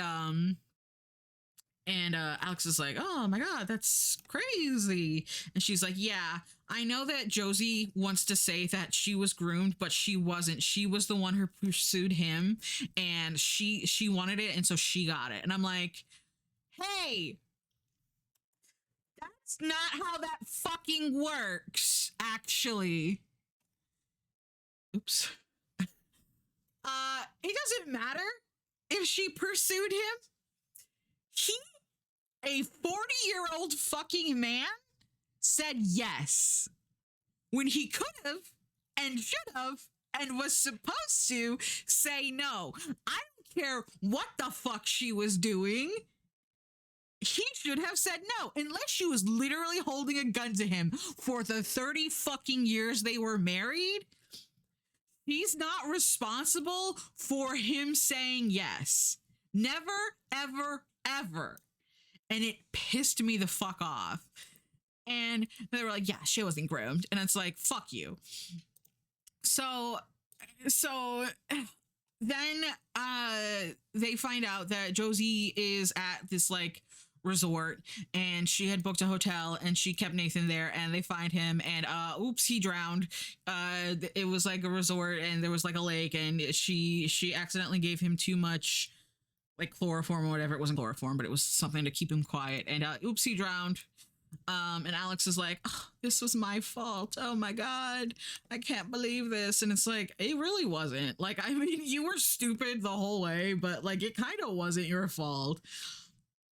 And she's like, "I'm not a feminist." And it's like, what are you talking about? And then they're like, "Oh, Josie, she did it." And they're like, they're, again, APB out for Josie. And spoiler alert, they never find her. And so all these people are like giving their testimony in the Netflix documentary, and they're like, "Oh my God, she was this and she was that and all this." And uh so oh my God, this pissed me off. Oh, and they found Brooke. She had been in, because they had talked to Roxy, and they were like, "Do you know what this key goes to?" And they're like, "Oh, it's I don't know, we used to own they called it a Muse, MEWS. I don't know what that is. I've never heard of that. I don't know if that's a British thing or just a thing I don't know. Either of those possibilities are highly likely. But it's like, oh yeah, this like garage thing that had Pops's car, and they find Brooke in the boot of the car. And they find out about Caitlin, and she's like, "Oh yeah, it was me. I did all that shit. I'm so sorry. My bad, y'all." She doesn't even seem really apologetic, honestly. The girl who or the woman who had lured him to the hotel, and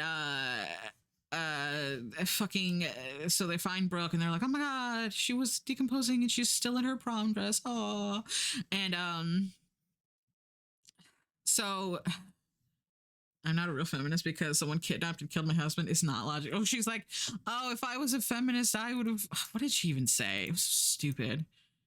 It was like, "Oh, I would have stood up for." I don't even remember. It was so stupid. So then she's like closing it, like it closes out with. Oh, at one point Josie like leaves her a voicemail and is like, "I'm so sorry, I didn't mean to." Which, okay, that fixes it. She's like, "I gave him too much juice." That's not what she says. But she's like, "I gave him too much and it was an accident, and I'm so sorry, and I hope you find it in your heart to forgive me. I'm a good person," and blah blah blah. And it's like, Jesus, lady.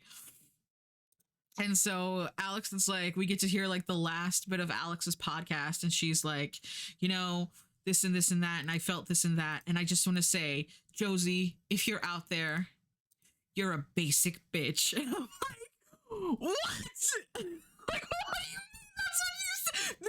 This is from your perspective the last word you are going to say on this thing, and this woman, you believe murdered your husband, murdered her own husband, tried to murder her own daughter, and murdered one of her daughter's friends. And your mic drop moment is to call her a basic bitch? Are you fucking kidding me? Not to mention the fact that calling someone a basic bitch is the most basic bitch thing you can say. Oh my God, it pissed me the fuck off. I'm a good person, all of us do, we though. And I was so fucking mad. I was like, are you fucking serious? And so it's been like a year, and I need to fix this corner.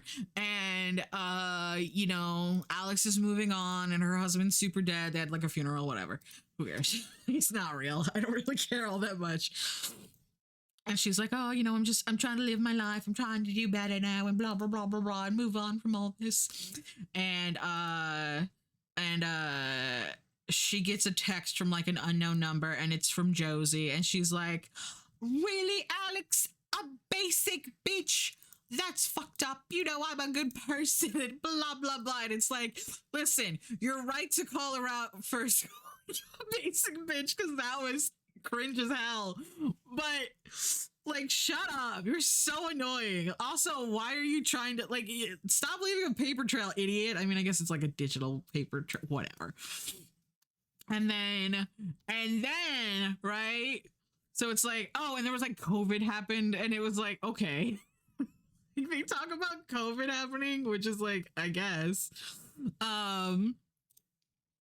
And so Josie, like the last chapter, it's like 16 months later, and Josie is like in hiding, and she's like got a face mask on because it's still COVID time, and she's like dyed her hair, and she's on a bus or something, and these other ladies get on the bus and they're like, oh my god, did you see the show? It was so good. And they're like, yeah, I binged it all in one night. And they're like, I think the daughters were in on it. It's like, what are you talking about?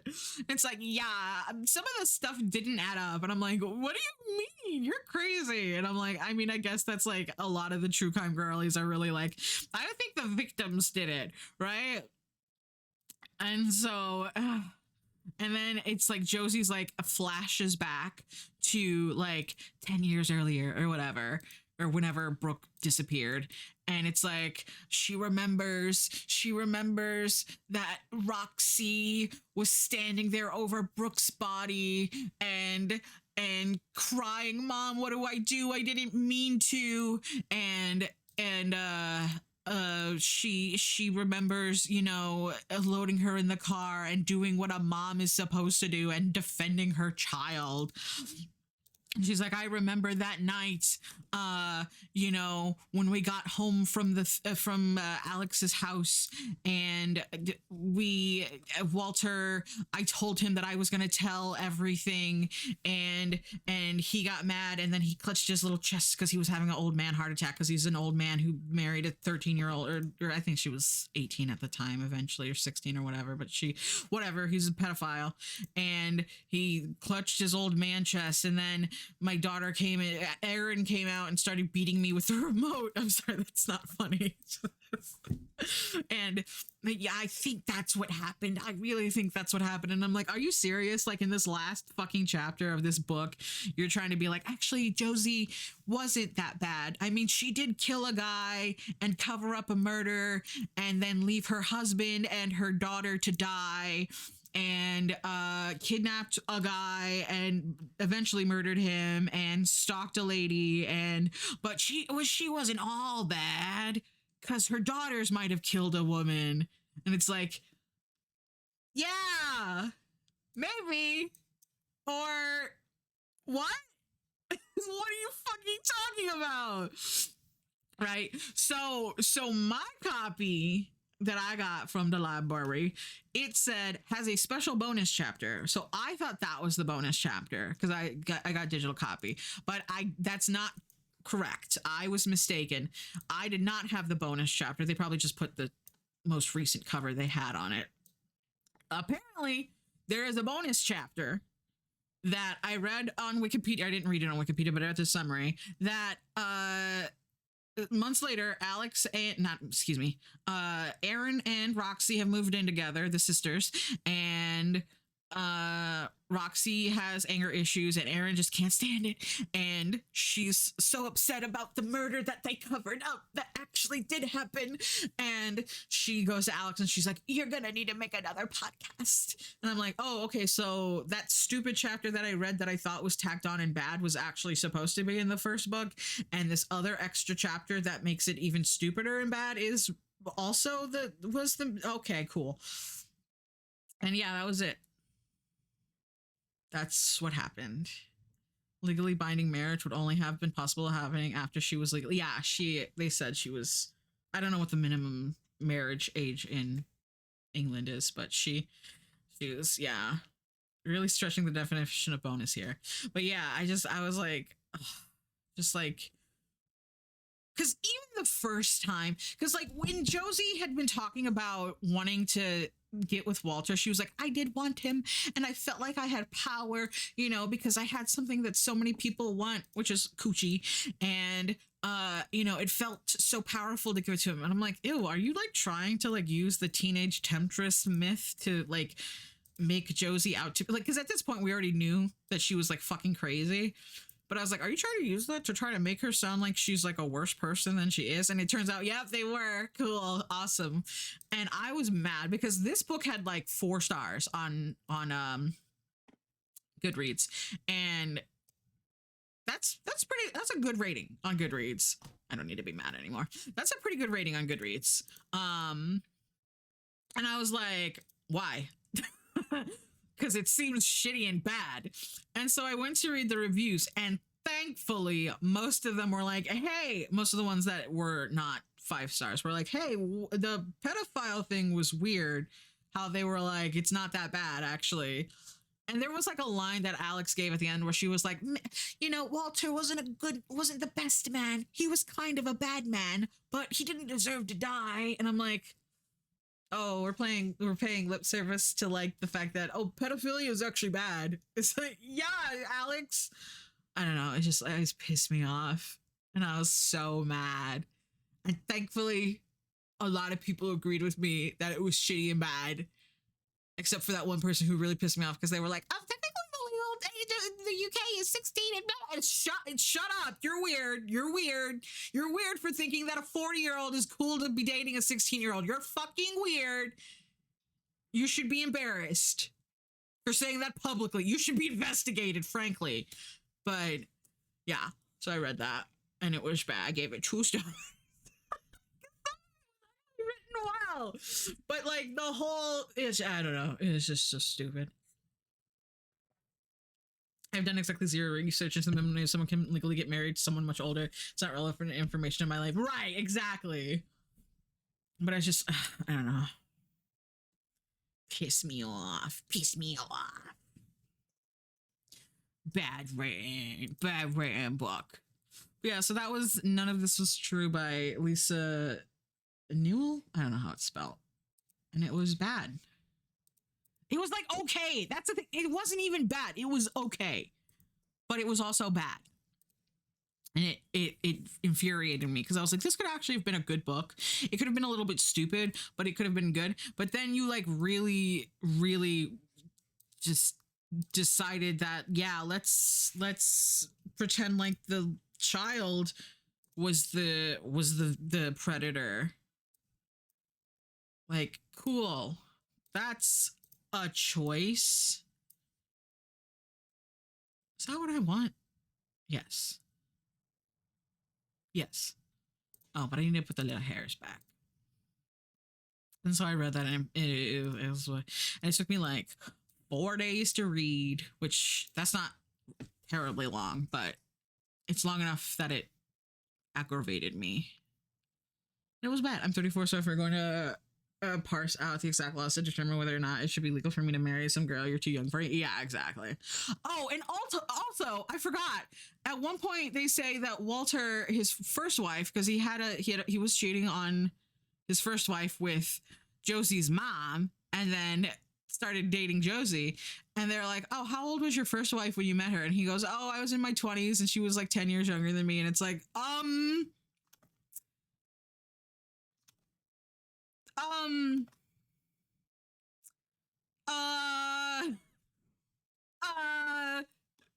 so it's like, it's not even like, oh, there was like some miscommunication, or oh, technically she was all, it's like, no, there's like a pattern of him being like this, and it's like, why is this treated like it's not a problem, or it's like a much lesser problem than the murder?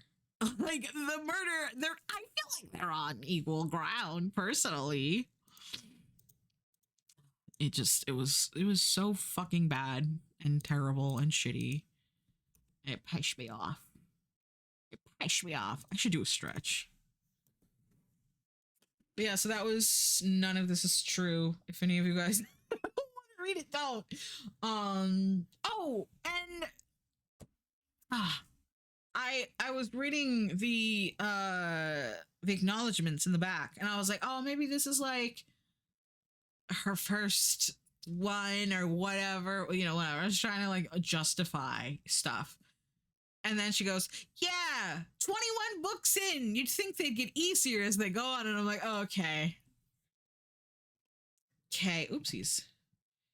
So you've done this before. Am I in the wrong one? Oh, I am in the wrong one. So there's no reason for you to have done a bad job.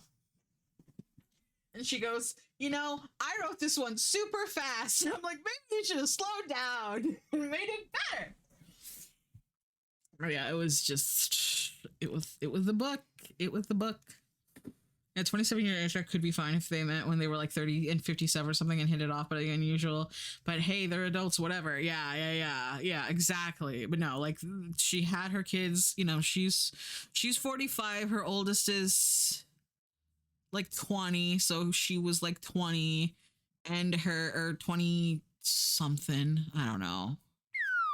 But like if they, yeah, it's just, yeah. Because like she's like, oh yeah, I often get people asking if my husband is my father, and it's like, and it's not like, oh, he just looks older, like he's like 70 something when he dies. I was gonna say by the end of this book, but by the end of his life, because he's fucking dead. Yeah, I just it just seemed like I don't know. And I think they were like, she was trying, I should say, I always say they with a book, but a book is written by one person. It seemed like she was trying to be like, oh, well, Pat was Pat was Josie's mom. Pat was a narcissist. And they did, she was. Pat was a narcissist and Josie was Josie, and Roxy had,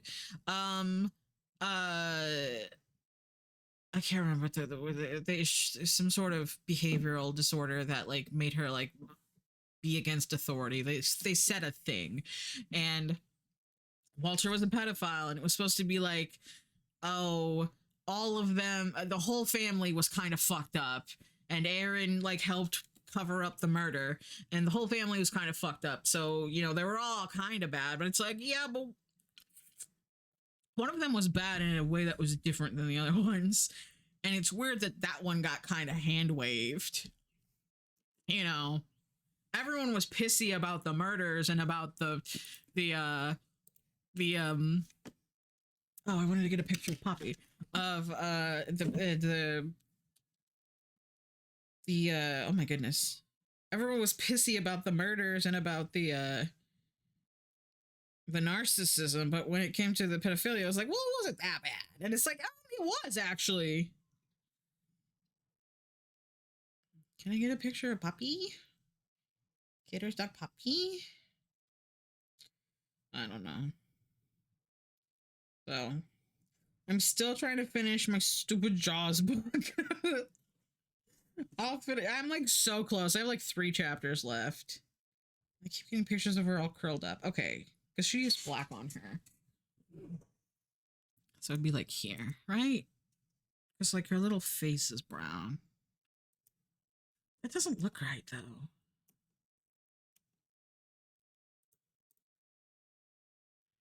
She looks like Splinter from the live action Teenage Mutant Ninja Turtles.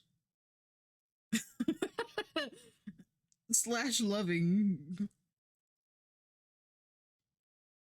Oh, she has, yeah, okay. She's so cute. I bet she's so stinky. Sorry, I'm looking at a picture of her. 27 years as well. I'd argue that Pepping and Narcissus is even on the same scale as the other two, unless there's additional information I didn't get because it was a summary, not a full book. They were like, oh, when Josie was a child, her mom like didn't love her, and it was like she's like very clear, like, oh, my life should have been better, and I didn't want to be pregnant, and I just denied it and denied it and denied it until she was born, and then, I was kind of, she was like, I kind of didn't want to raise Josie.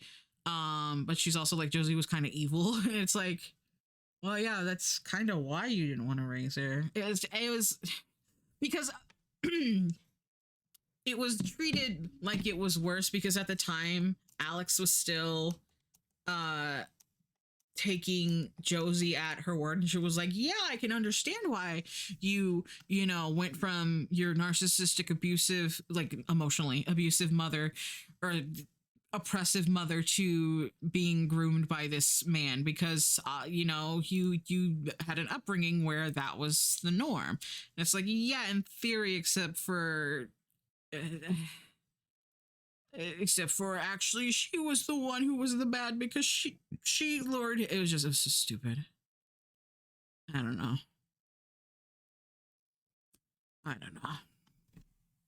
It was just stupid and bad. But I got an Animorph book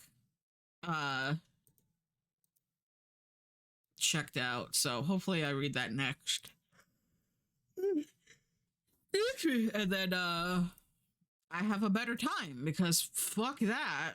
I'm so mad because like I've been wanting to get into different genres, thrillers and shit like that. And I was like, oh, perfect opportunity for me to do so. I will read this book that has such good ratings and I've heard good things about it. It sounds interesting, and it's like, oh, there's like a true crime podcast vibe to it. And I'm like, cool. I love the idea of true crime without exploiting, you know, the victims and their families and individuals who were involved in the case, but actually not, you know, uh the perpetrator that people online want to say, actually I think they were the perpetrator, and like ruin their actual real life human being lives. I would love it if we didn't do that. So cool, all these characters are fictional, but it turns out it was bad too. Being a shitty parent is okay, but I still would argue it's a completely different level than murdering multiple people, helping to cover up those murder and grooming underage individuals. Although I guess if police didn't get involved, Pat had some level of complicity in the latter one. No, she didn't know about the, what did they say? Hold on. I remember about, hold on. She didn't know about Josie and Walter until Josie was old enough to marry him, and she was like, we're getting married. And then she was like pissed, and she was like, you know, how long have they been doing this beforehand? But she was also like, Josie fucking sucks and I don't want to have to deal with her anymore. So yeah, take her, get her out of my life. And it's like, at that point, even if Pat had wanted to do something, Josie was a grown, she was a grown, she was an adult. So legally she couldn't really do anything. And she had no evidence to what was happening. So she couldn't have done anything anyway. So I mean, you know, what do you can't, if you can't do anything, you can't do anything. So she said like, oh yeah, I didn't pay attention to Josie because she was so shitty and awful. So yeah, technically maybe I'm a little bit at fault for not realizing sooner, but also Josie kind of sucked. And it's like, whatever, lady, whatever helps you sleep at night. Okay, well, in that case, Pat comes out as being easily the least shitty member of this family thanks to the tacked on. Oh yeah, the daughters were also accessories to murder. Yeah. I would argue maybe Erin is also not the worst in that she saw the murder, but she didn't do anything about it, but she didn't also, and eventually she, again, in this bonus chapter that I didn't read but got the skinny on from Wikipedia, eventually tries to confess to Josie, I guess, or not Josie, Jesus, to Alex. So I guess there's that. But yeah, they all suck, but some suck more than others, I think, personally. But yeah, so that was that. What is in this folder? Oh, the Mogwai.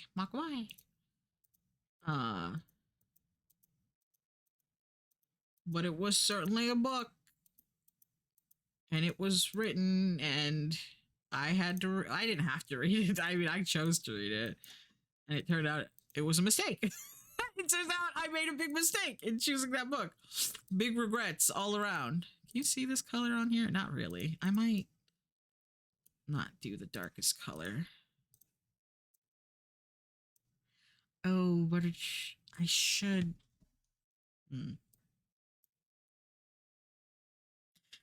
You can see it. It's fine. We have 3 of these, 3 of these, and 3 of these.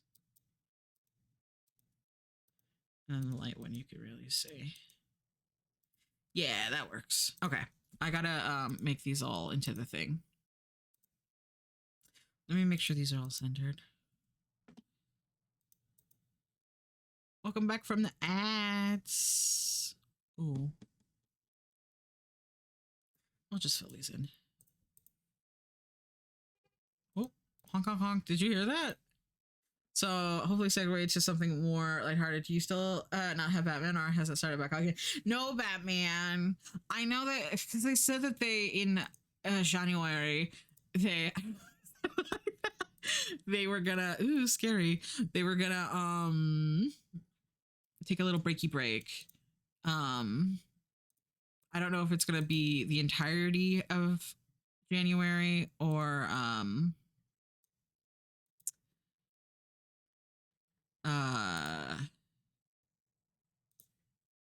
if they're gonna come back. I haven't checked the socials because usually they'll post something in their YouTube community page to be like, okay, we're coming back soon, blah blah blah. So I have to check to see, but no Batman for me, and I'm so sad. I was just thinking about it last night. I was like, man, I want to watch Batman. And I'm like, kind of like, I might just watch it. Just and they'll come back and they'll just be behind me. Because I want to see, because I know the next episode is a backdoor pilot and I want to see it. I miss it. I miss my Batman. But yeah, so no Batman for me. Unfortunately.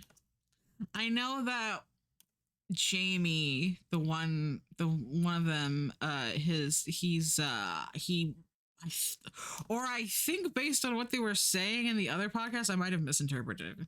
I think they bought a video store and they're gonna open a video store, which, like, cool, hell yeah. So he might be busy with that, which, like, yeah, of course, if you're trying to start a business. So there might be delay because of that. I just yesterday finished rewatching through Adventure Time, and holy heck, I'd forgotten how hard that show can hit you in the feels for later. I know. I need to actually, like, go back, and I think we stopped having cable around some point, and so I never got to finish it. I love your letterbox account. Thank you. And yeah, I need to finish it because, God, I fucking loved Adventure Time, and I bet I would still love it if I went back and finished. Yeah, I'm trying to be gooder. I'm trying to be better, more goodly. I'm trying to be better. There we go. That's what I was trying to say about reviewing movies, because, like, I don't know. I just, like, I have thoughts. Even if I just say stinky bad, I feel like I should say something, because, like, I do often have, like, big deep thought about a thing, and I just have not so good word, and it's like, well, try some word and maybe have a good time. I remember loads of people raving about the Mirthworm Christmas. Listen, the Mirthworm Christmas is surprisingly very good. That I even watched that.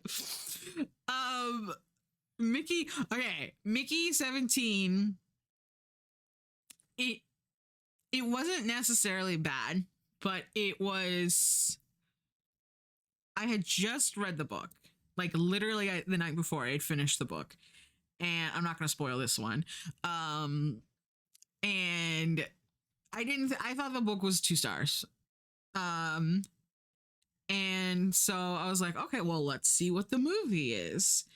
And the movie is, I said it in the review, the movie is extremely different from the book. And that's fine, because I didn't like the book that much anyway. It was better than the fucking, none of this is true. Actually, I think I give them the same rating, though. But it was better.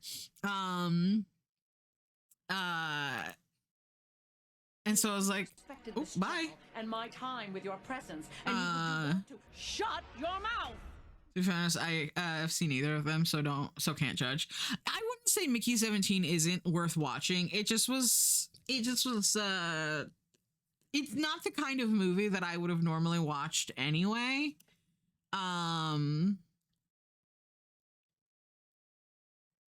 That's scary. But it wasn't like hot poopy garbage. It just was like, And it was like I said, it was very different from the book. And I think if you liked the book, you'd probably be kind of pissed because it was like extremely different. And it invented some new characters, which was fine. It did expand on some characters that I thought were very flat in the book. But it was okay. I couldn't get over Robert Pattinson's accent. It was okay. Here's the thing. Robert Pattinson, I know I talked about this, I think last stream too. I've only seen him in Twilight, and I know what he sounded like in Twilight, and he's doing a very different voice in Mickey 17, and that's fine. And it's actually like almost the exact voice I gave Mickey in my head when I was reading.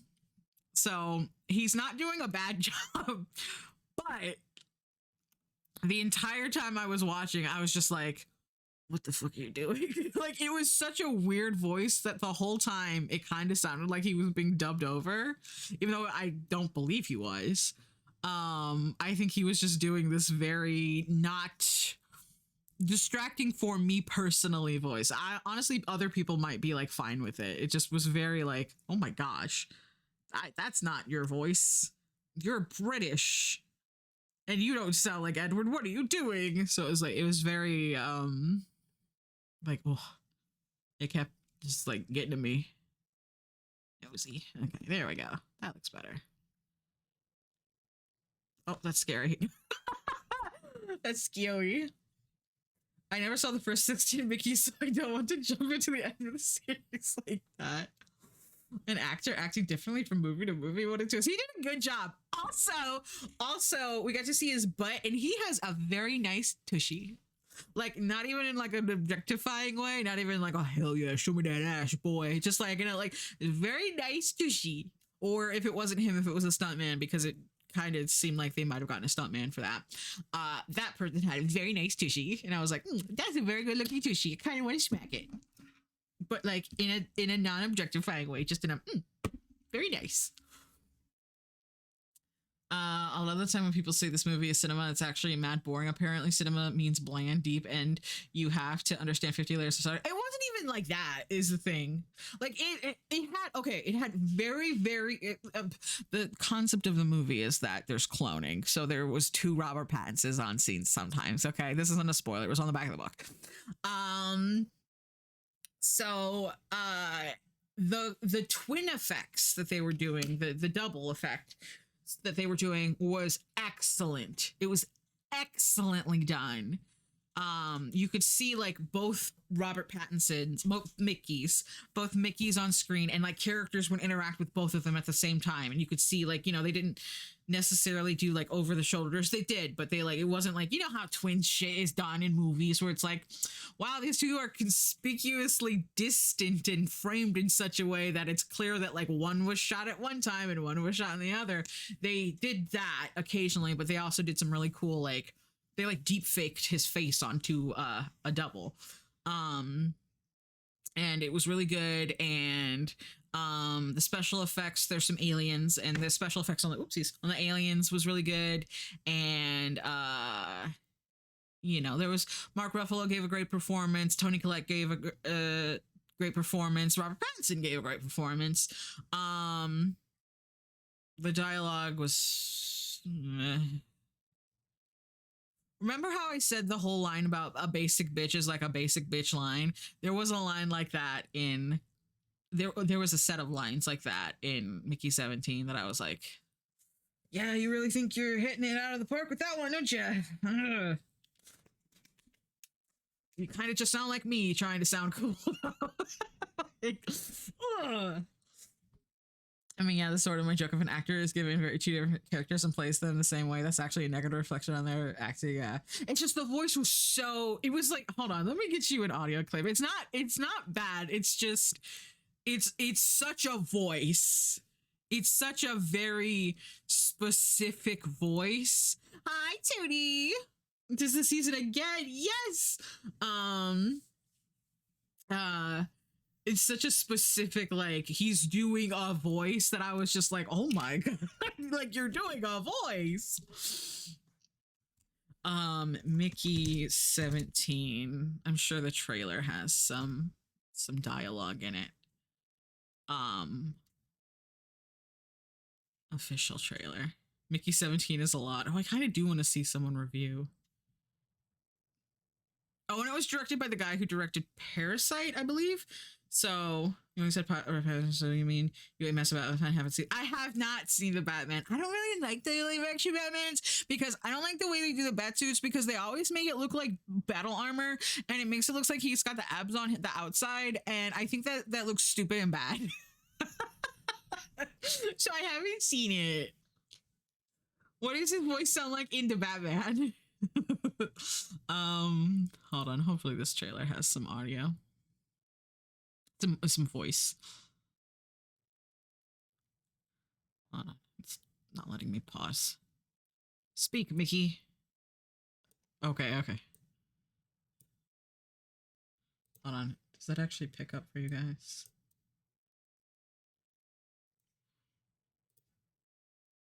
Okay, there you go.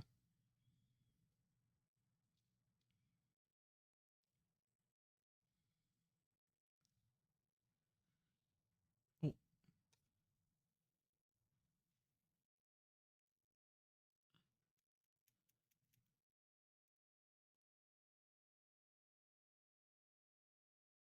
Ah.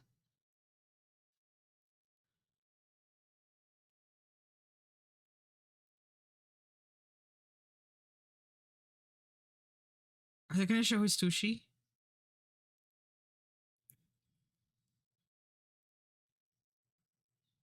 Okay, but you hear like his voice is like very. I'm sorry that the other audio was going over. That was very inconsiderate of me.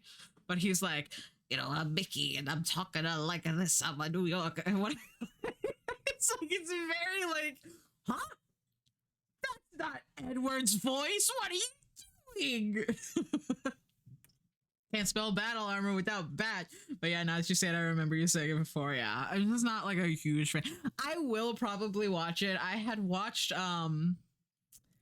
what was it? The first Tim Burton one. I think it was just called Batman, right? And I was like, oh, this isn't very good. Like Jack Nicholson's doing a great job, but I cannot take oh my gosh, what is his name? Oh, I can remember his little tiny face. Michael Keaton. I cannot take Michael Keaton serious as Batman. He's too much of a schmuck. He looks like a fucking dork. Like as Bruce Wayne, he looks like such a fucking dork that I'm like, I can't. You're not Batman. You look stupid. You're Beetlejuice. I cannot take him seriously. Yeah, you can tell it's a very different voice than the other things I've seen of it. Right, it's like such a voice. It's not just like, oh, I'm speaking with a slightly different, like it's a voice. He's putting a voice on, which is great. Apparently when he did The Boy and the Heron, the Studio Ghibli movie, he did like an amazing job, and that's awesome. And like he seems like a great actor, and genuinely like that's awesome. I'm glad that he keeps getting work and does amazing work. And like I said, he did a great job in Mickey 17, even though I didn't really like the story. His performances were great, but like the voice was just such a voice. And it just was like, whoa, that's different. That's not the voice I've heard you speaking in before, sir. Yeah, what? Yeah, why? So hates Die Hard. I do hate Die Hard. I'm sorry. I watched that and that movie was boring and it was too long and it's not a Christmas movie. You cannot convince me it's a Christmas movie just because it takes place at Christmas. It does not fill me with a Christmas spirit. It's not a Christmas movie. It does not make me feel holiday joy. That movie could have taken place on any other fucking day, and it would have been the same. Except there wouldn't have been jingly bells and things in places. I'm with you. I stopped halfway. Like I you know, and I will say, and I was thinking about this morning. I turned my headphones way up when I was listening to Mr. Pattinson speaking.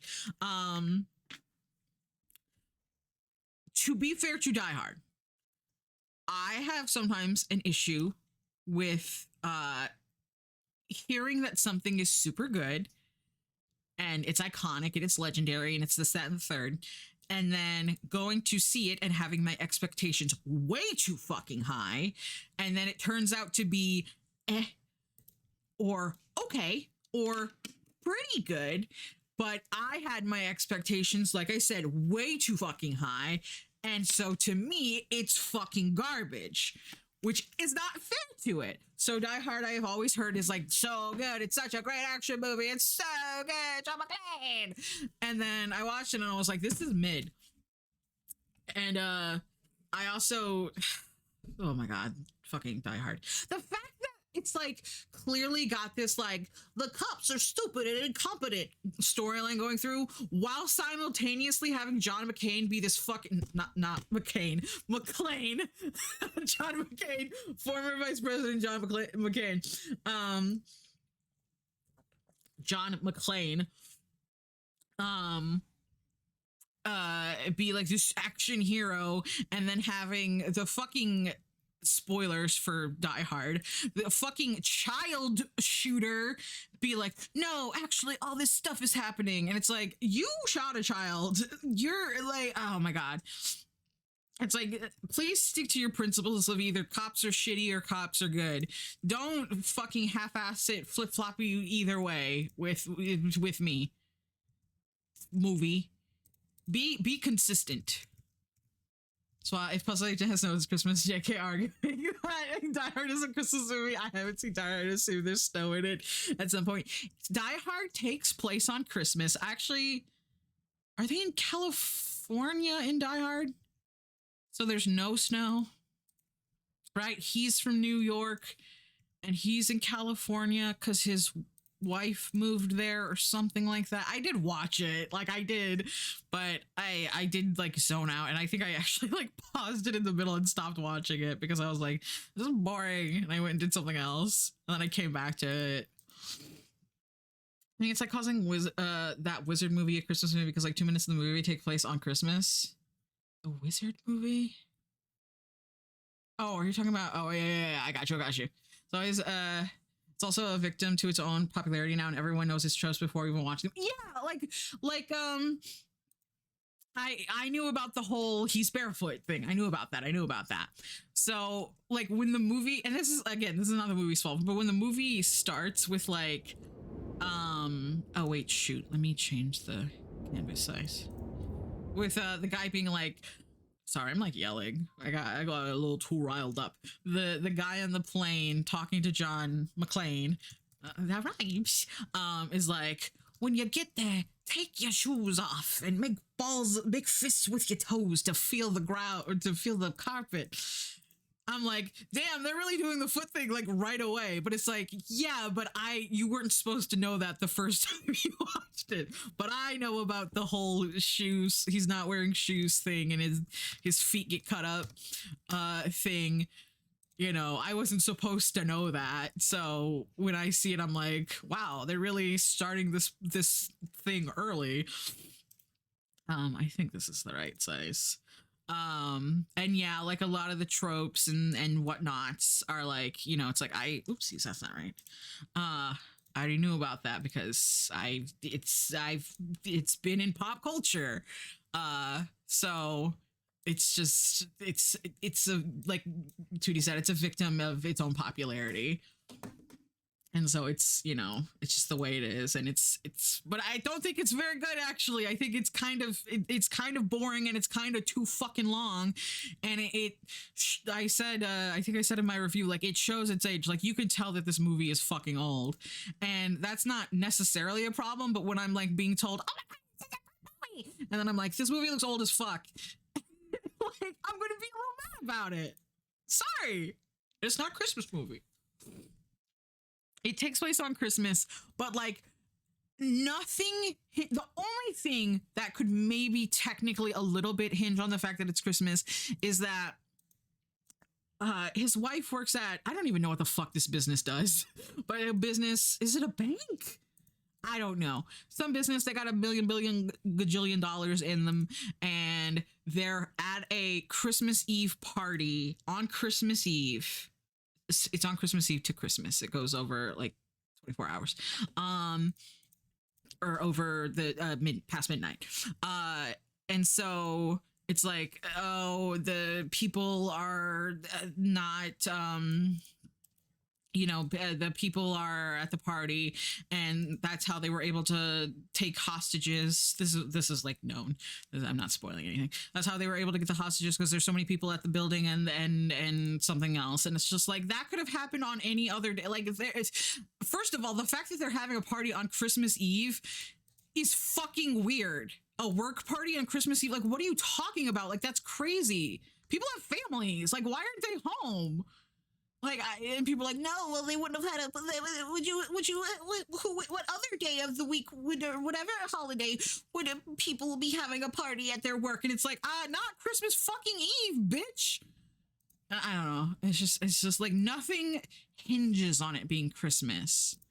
And it's like, so it's not a Christmas movie. It doesn't fill me with holiday cheer. It's not a Christmas movie. And it's not a very good movie anyway. Men. I'm sorry, soldiers. Yeah, I had the same problem when I saw Monty Python and the Holy Grail for the first time. It was built up to me so much that I had disappointed when it turned out to be only pretty funny. Yeah, I had the distinct pleasure of having seen the Holy Grail without having heard of it at all.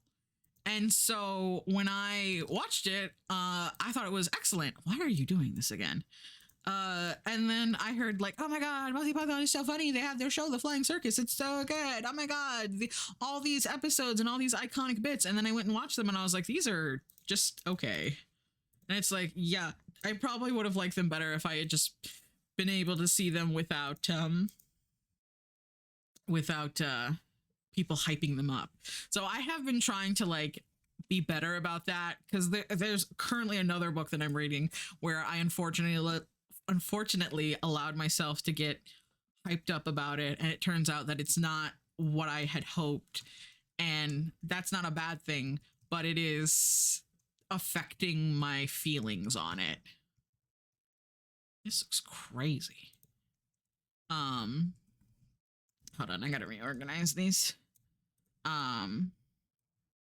But yeah, that's what I thought of Die Hard. Once Letterboxd adds series, then I'll be more active. Not sure if I want them to add episodes or seasons though. Yeah, because like, I don't know, because I feel like I would have more to say about a singular episode. Because I guess it would depend.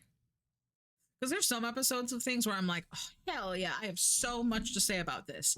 And then there's like some episodes that I'm like, this is here. Like, it was fine. It wasn't good or bad. It was just there. But I don't know. I feel like I think I would like episodes. I think I would have more to say than just like, oh, I overall like this series. You know what I mean?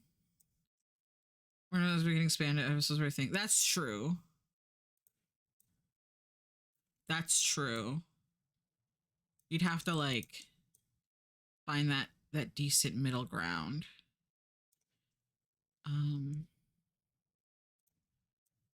But yeah, because like there's like, because I've been watching Batman, except I haven't been because I haven't made podcast.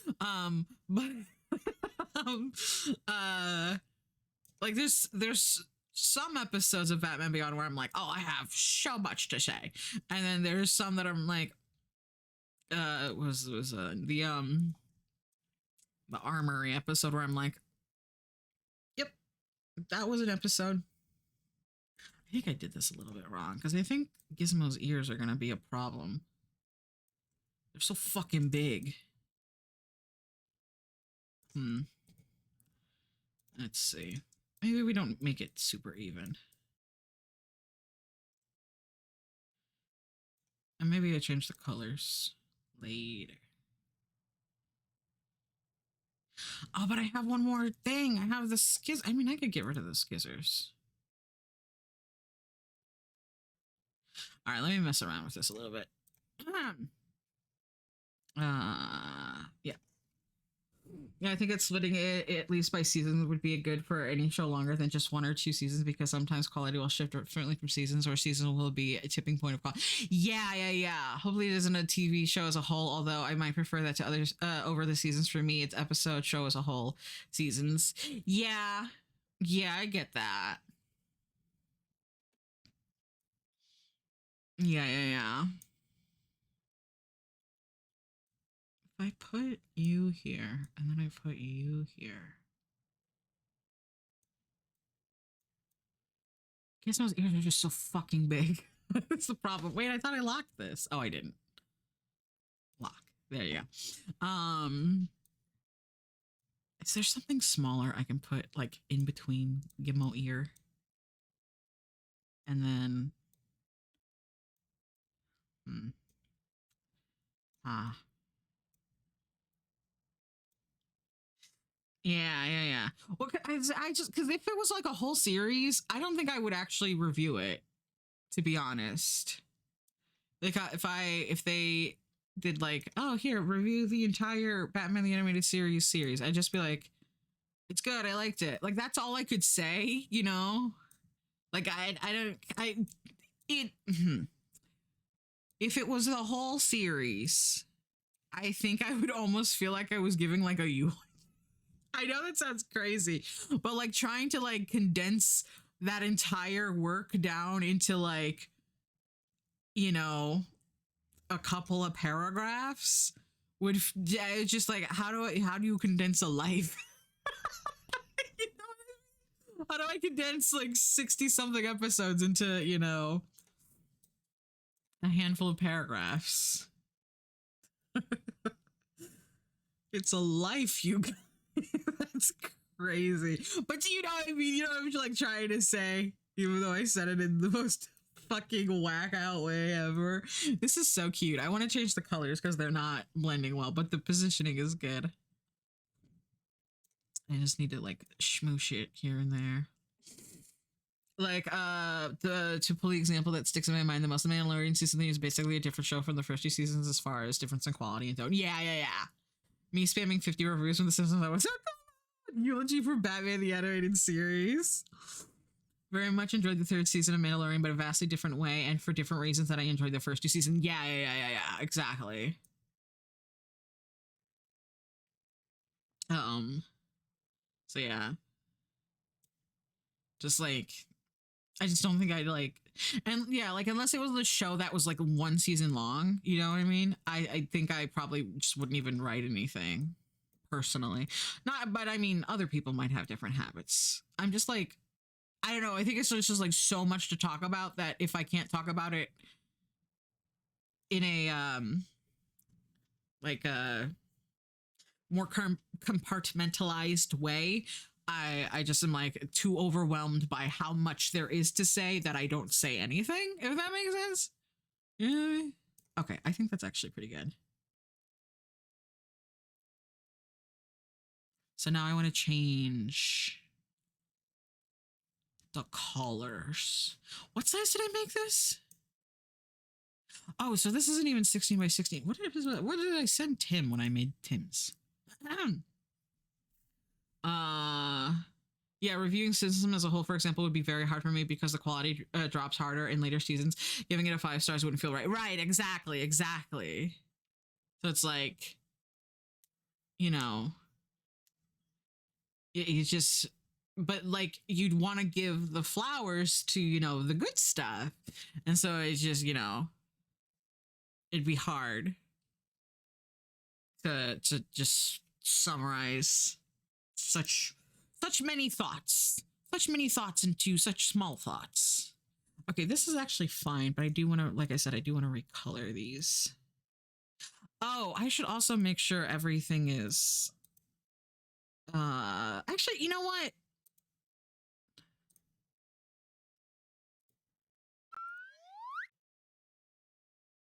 So I kept giving everyone big ones and small ones. Hold on, let me turn all the tiling off for this. Oh. But I'll also, if it was season if it was a season, it would like, what did you think of season 4? I would be like, which episode? Yeah, honestly. Okay, hold on. I want to change my canvas size again too. Oh God, what did I have it at? 12? What size are these? No, they're bigger than that. Was it 200?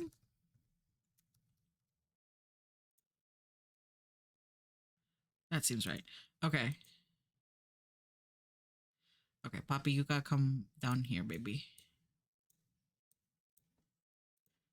I need the main file to be down here. There. Oh yeah, absolutely. That's how I am with the Animorphs books, where it's like they all have titles that are like the disappearance, the message, the invasion, the change, the blah blah blah, and I'm like, I don't remember which one that one was. If I see the cover, I'll remember because I'll be like, oh yeah, I remember the one where they were flies. But like, oopsies. But I'm like, you can't expect me to remember like the title. Like my brain don't work like that. Okay, let me move this Kachik. Oh, it's auto saving. Yeah, I'd have to like that's what, oh, and like SpongeBob with all the Mermaid Man and Barnacle Boy episodes where I'm like, I don't know which one that is. Because they're all like called like Mermaid Man and Barnacle Boy 1, Mermaid Man and Barnacle Boy 2. And I'm like, I don't know which one. You can't expect me to just know numbers. I don't know numbers. My brain don't work like that. Okay. I want to make this big again because I scooched everything. I want to make sure it looks good, actually. 4,000 by 4,000. And just like scooch everything back around a little bit. Yeah, because like Poppy got scoochied.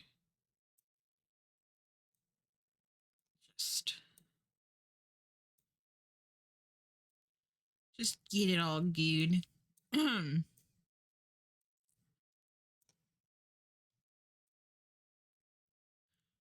Flubby. Okay, there we go. And then I'm going to recolor it. Yeah. I'll just throw this in the corner. What's my favorite episode of SpongeBob? That's so hard. Why are you asking me the hardest question that has ever been asked to anyone ever? Fit. Christian Grab training video is definitely up there. Pizza delivery is definitely up there. I do like the Campfire Song episode. Fuck.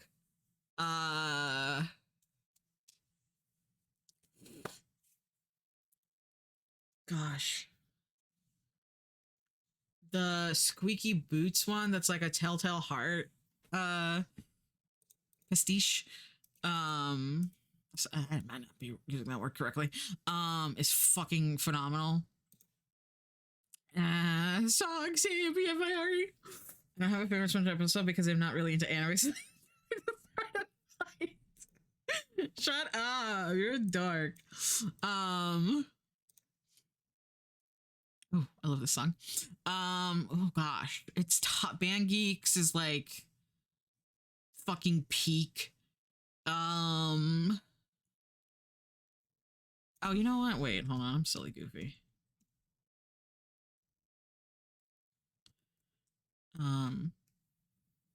God, that's tough.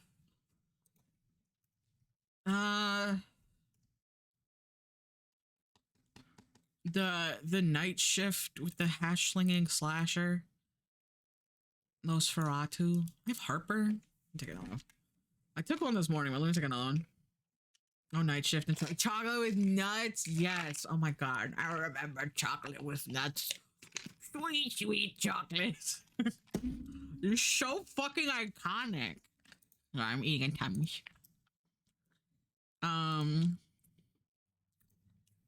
Yeah, God, that's hard. Gosh. See, I'm thinking of the Sea Bear one, the Campfire Song one, because I was just watching a dying a Twitch stream. She was playing a SpongeBob Roblox map, and in it the sea bear was in it. And it was very silly. So I immediately was thinking about the Campfire song. It's hard to me to say a favorite episode because all of SpongeBob what I've seen is either A, one summer I was home from college and I watched all of it on Netflix at a time, or B, random clips on YouTube. Yeah. Every morning I break my legs and every night I break my arms. I lie awake in pain before my heart attacks put me to sleep. Oh my God, that guy's vocal performance is fucking phenomenal. Like, that voice actor does such a good job. He does a couple of characters. I do not know what colors I want to make these. Sorry, I keep like going back and forth because I'm like, I know they need to be different, but I don't know upside down what they need to be. Yeah, Chocolate Went Nuts is like, I rewatched it relatively recently, like for the first time since childhood, and like that episode is filled with fucking banger after banger after banger after banger of joke. Like, it is so fucking funny. Like, it's unreal how funny it is. Like, because you remember the chocolate guy, you remember, you know, the fucking the glass bones and paper skin, you remember that. But like, oh my God, like the guy who Patrick fucking the guy they go to and he's like, no, I'm not buying chocolate. Chocolate turns into sugar, which turns into bubbling fat.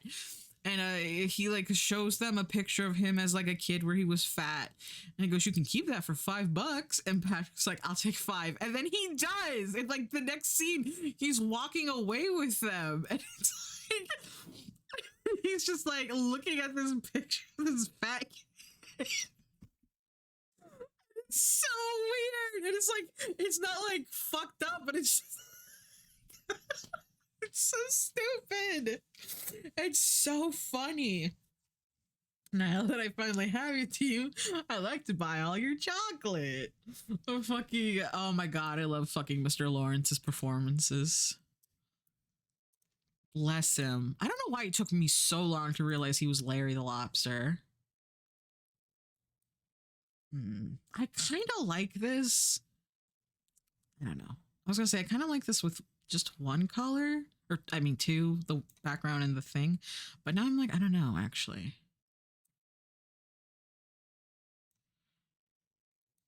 The cheek, Twilight. See, but then that doesn't, it's because I don't have them in like neat little rows. Okay, hold on. Hold on. If I do, let me do like wacky different colors so I can tell them apart better. So let's do red, green,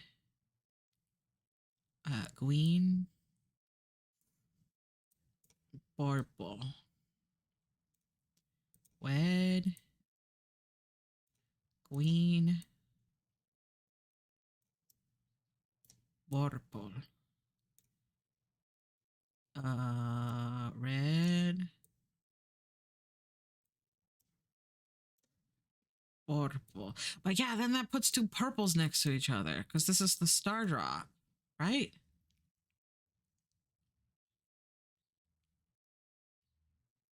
Yeah. Oh, and then it would be all, well, they could all be in a line, I guess.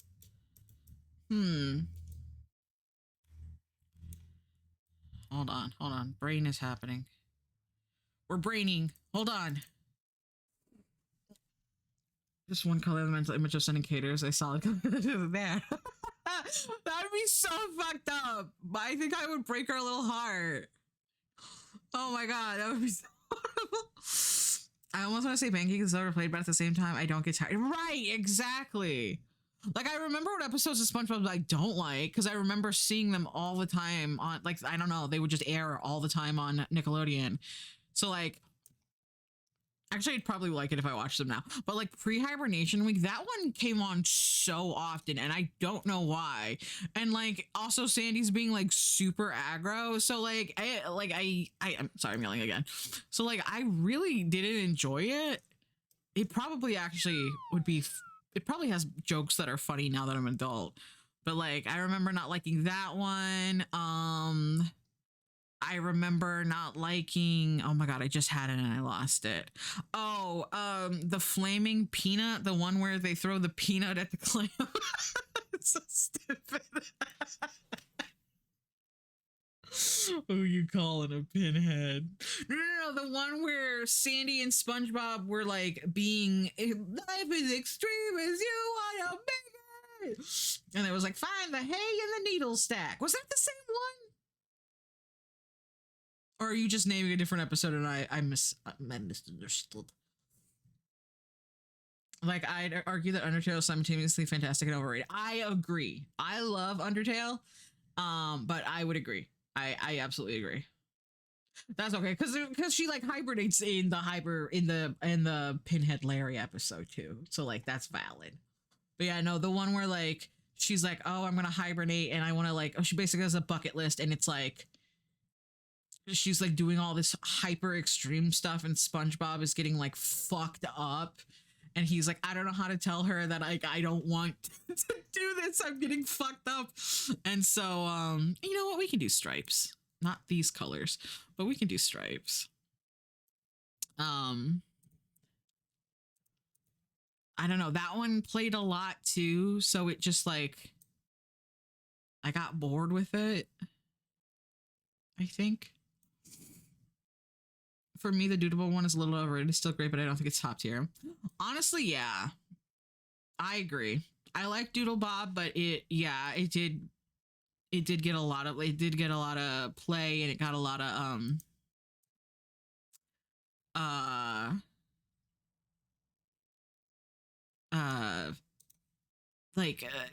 I feel like it got a lot of like advertisements. Like Nick made a lot of like bumpers out of it and stuff. It was very much like, oh my god, Doodle Bob, we have like it was like they had a Minions kind of thing going on where they were like, we have a thing we can sell, and it's like, yeah, SpongeBob. You already had that with SpongeBob. You don't need to add like McDoodle Bob into like a weird extra mascot kind of thing. You know what? My favorite episode is the Krabby Patty training video. I've decided. Because like I love an episode that breaks formula to be a little bit different, a little bit weird, a little bit funky. And the Krusty Krab training video is like perfect for that. It does such a good job at being like just a little bit strange, and you know, it's a training video. It's not a traditional SpongeBob episode, and it's very good. Oh, you know what? I'm not changing my mind, but I just remembered the Seahorse episode. And that episode is so good. What's for dinner tonight, Puff Mama? Chili is the quote I love, but I can barely remember. Oh my god, yes, that episode would air all the time too. I also don't like that one very much, but no, you're so right. That line is excellent. Yeah. Although I did like, was that the same episode? Yeah. Where the guy's like, the memoirs of my life written in red ink. That part used to make me so sad. I felt so bad for that guy. And his memoirs, he can't rewrite them. And I used to like basically like write little fan fiction in my head by like, no, he can save it because he can, if he just, and then the pen, and then he dries it out, and then it'll be, and like I had to like, it made me so sad. I felt so bad for him. Did my mouse die? No, it's saving. Poor guy. But yeah, the Mrs. Puff goes to jail one. Yeah. Oh my god, you know what episode I always forget exists, and then I'm like, oh yeah, the one where Mr. Krabs falls in love with Mrs. Puff, because that was like the first time I ever heard the "is there a Mr. Puff?" joke. Or oh, there's a Mr. Puff. But it's just, but I always forget that like that whole episode exists where he's like buying her all the things, and it's like, I'm not talking about this or this, I'm talking about this. And it's like, oh my god, gosh, that episode. Just get out of here, you dumb, stupid animal. Oh yeah. I feel like I don't like the episodes where like they were mean to SpongeBob, like Pretty Patties. Like it's a good episode, of course, but like it make me sad. They're being mean to SpongeBob, and all he did was try to make a pretty to a bow tie French fry. Like he's just a little sequins milkshake. God, SpongeBob is like the ultimate like vocal stim show because the performances that the voice actors are giving, which are excellent, are just so. They echolalia on you so good. Like it's just so fun to repeat them. Like I defy you, heart man. Like it just hits. That shit hits hard. Oh my god, every villain is lemons. SpongeBob is such a good show. Did you guys know that SpongeBob is a good show? Were you aware that SpongeBob is actually a fucking excellent show? And the part that makes me laugh so much is the dumb stupid Apache just like he doesn't even care. He's like, alright, whatever. He doesn't give a fuck. Oh my god. Speaking of episodes that I can quote but I don't remember at all, The Lid. I don't remember that episode at all. Like obviously the lid, like obviously, but like, why was he at the grocery? What was the reason? Anytime I'm dramatically overreacting to my minor hit that causes no injury, my go-to is my leg. Yeah, like it just like the fact that SpongeBob basically has its own Wilhelm scream with my leg. Oh, also there was a Wilhelm scream in Mickey 17 and I was like, It was not used effectively. It's like crazy. It's crazy that they have that, and like every like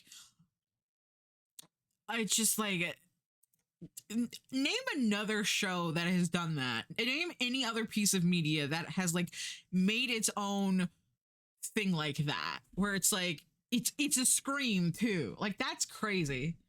It's where Patrick Swayze do exactly as I do. Oh, is that the one where he's like, what do you usually do when oh no, that's the one where they go to boating school.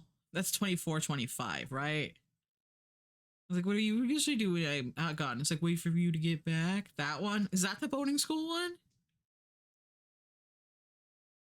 Oh, it's hard to remember. This is cute. I did it. Sophisticated. Already saved. Awesome. Yeah. So, name any other piece of media that has someone else for me. Also, a connoisseur of H1. Fox. You know what? You're right. You were so fucking right. Okay, so whatever that movie that had the Wilhelm scream first, and Roblox and SpongeBob on the same level. It ain't wormy. Okay, I actually hated that episode as a kid because the shots of the real bee or fly or whatever insect it was scared the shit out of me. Like I liked the rest of it. I liked like, sorry, I don't speak Italian, but like those shots freaked me the fuck out. You know, another episode I constantly forget exists, Squidward the Unfriendly Ghost, where they think he died, and they bring him like a coffin and they're like, get in. He's like, oh my god. Putting Switch on the same level is a game that had its designed by the first American to work on Sonic. His mother is very proud. Oh my goodness. Oh God, I just had on it. Oh, the episode where, because I don't remember what that episode's about, but oh my God, sorry, my throat is killing me. The What is the episode with firmly grasp it and then he jams it through Squidward's eye? Like, I don't. Why is he in bandages? What happens? What is that episode? The one where that's one of my favorites. Oh my God. Like where it becomes like a fucked up like true crime thing. Oh my God. SpongeBob's so fucking good. That is such a good damn show. Oh, my fingies. Oh my goodness. You know that Man Ray episode, like, enlighten some people to fetishes though, don't you? The tickle one. Some people are like, oh, you can make people tickle. And then they're like, interesting. You just know. You just know. Remember when he took off his head and he was just like, he had no head? That was so interesting. What a choice. What a choice they made. I wonder if they were like going back and forth and they're like, oh, what should his head look like? What should his face look like? And then they were like, you know what? We'll just put nothing. Interesting. I like that. Because like SpongeBob used to, like, it would just like make these choices that were like, they were random, but they were like very funny. It wasn't just like, they were like random, but they were like smart. Like, it wasn't just like, lol to random look, a fucking banana peel ice cream cone. It was like, oh, you know, Man Ray takes off his fucking mask and he's got no head. Just so no head. It's just, you know, or like, it's just, you know, sorry, I don't speak Italian. See the worm or the cricket is like, that's so funny. And it's like, you know, it's just like, it's like ridiculous, but it's like, it's absurd, but it's like, it just, it hits. We buried him and stuffed his body in the freezer. Yeah, that episode is like so actually fucked up when you like think about it. Like, Mr. Krabs killed a guy and tried to cover it up. Oh my God, that's so funny. That's like the fact that they got away with it too. Excuse me. And Nickelodeon was just like, yeah, sure. Make it, whatever. God, that's so funny. Oh, The Void. What a fantastic show. But the panty rate is banned. I think this is stupid. Because, like, the point is that... Did I... Oh, okay. Just... Like, the point is, like, SpongeBob and Patrick aren't role models. The panty rate is butts, correct. Like, the whole point is that you're supposed to watch that and be like, oh, what they're doing is bad and stupid.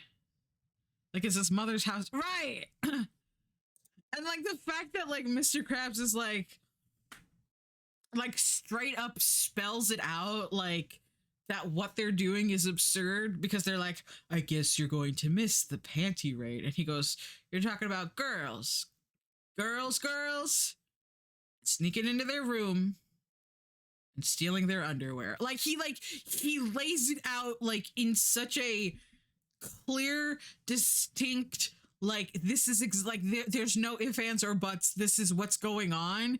And it's like the fact that he's like, this is what we're doing. It's like, he's drawing attention to the fact that it's absurd that this episode of SpongeBob has SpongeBob and Patrick stealing women's underwear. Like, it's like a meta joke where, like, without, you know, having actually have Mr. Krabs turn to the camera, he's basically like, really? Like, it's so funny. Like, I don't know. And I never, like, got the urge to raid panty. I don't know, maybe I'm a lady, so I don't do that. Maybe a little boy did, but, like, also, like, who the fuck breaks into people's houses when they're like 6? Like, I don't know. It's just it's silly. It's silly. Let SpongeBob touch the panties. Also, I like the implication that like SpongeBob and Patrick have been breaking into Mrs. Krabs' house and like have done this before in her home. Like they frequent Mr. Krabs' mother's house. You know, so because it goes against this asexual SpongeBob narrative of his panty raids. That's so funny. Oh my goodness, we gotta find someone to raid. But yeah, it's so SpongeBob's so good. SpongeBob's so fucking good. Like there's a reason that it like kept airing for so long and they would like air it all the time. And I know that it's like the quality has changed. I've heard the newer seasons are better. But there's like a reason kids liked it. It was fucking good. It was like well made. Like they did a good job. It was so funny. There was joke after joke after joke after joke. Oh my god, the episode where they swear? I forgot that episode existed. With the dolphin noises. Oh. I want to watch it now that I know more swears.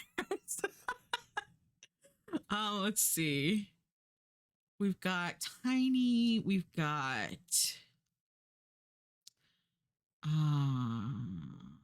what are you doing? Fishes. Fishes. Why are you not showing my following?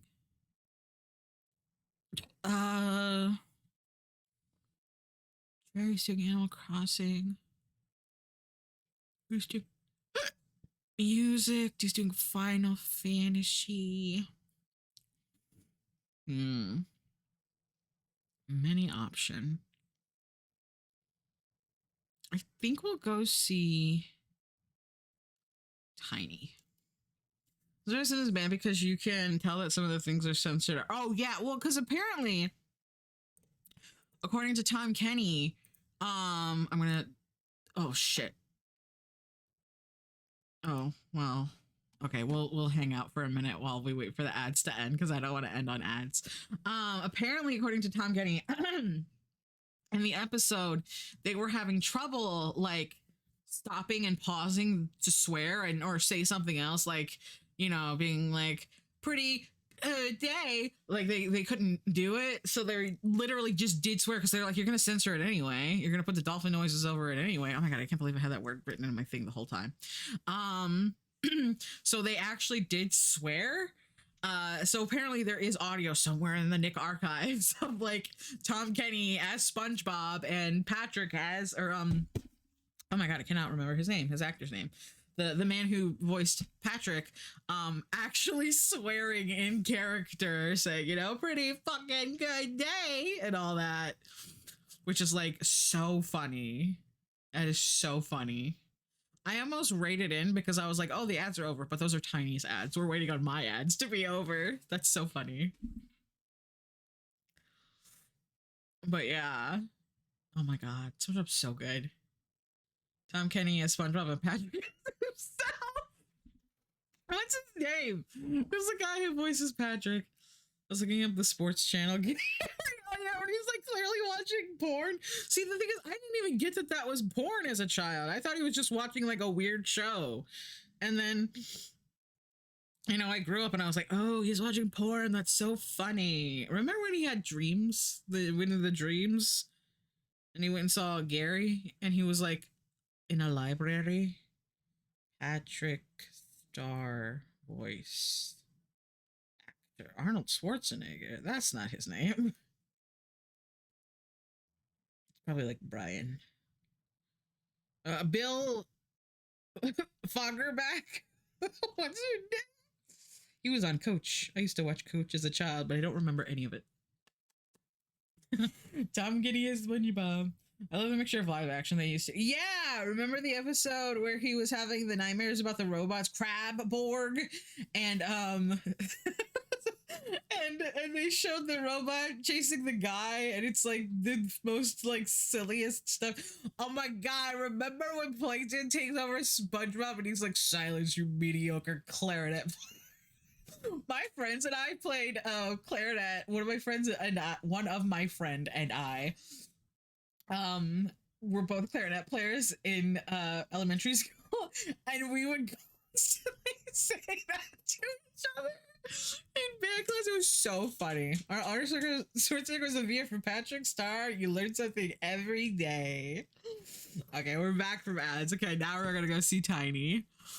He is playing On Together. I don't know what that is. It looks like it's a he's getting a sneak peek at early access. Oops, that's not how you do that. Raid. There we go. There we go. This follower subscriber only. That's super valid. Yeah, I love you guys. I hope you had fun today. I'm sorry I didn't stream earlier this week. I was OCB. But we will be back. See SpongeBob. See if Big Fat Meaty. We will be back Tuesday, right? Today's Tuesday. No, we'll be back Sunday. Sorry. We'll be back Sunday. And we will be playing Puzzle Agent. We'll be playing Puzzle Agent 2. I promise, unless something crazy happens, we'll be playing Puzzle Agent 2 finally. It's only been like weeks and weeks that I've promised it. My streamer having a stroke. Pudgel. Pudgel. Pudgel. But yeah, I love you guys. I hope you had fun today. I did. I'll see you next time. Goodbye.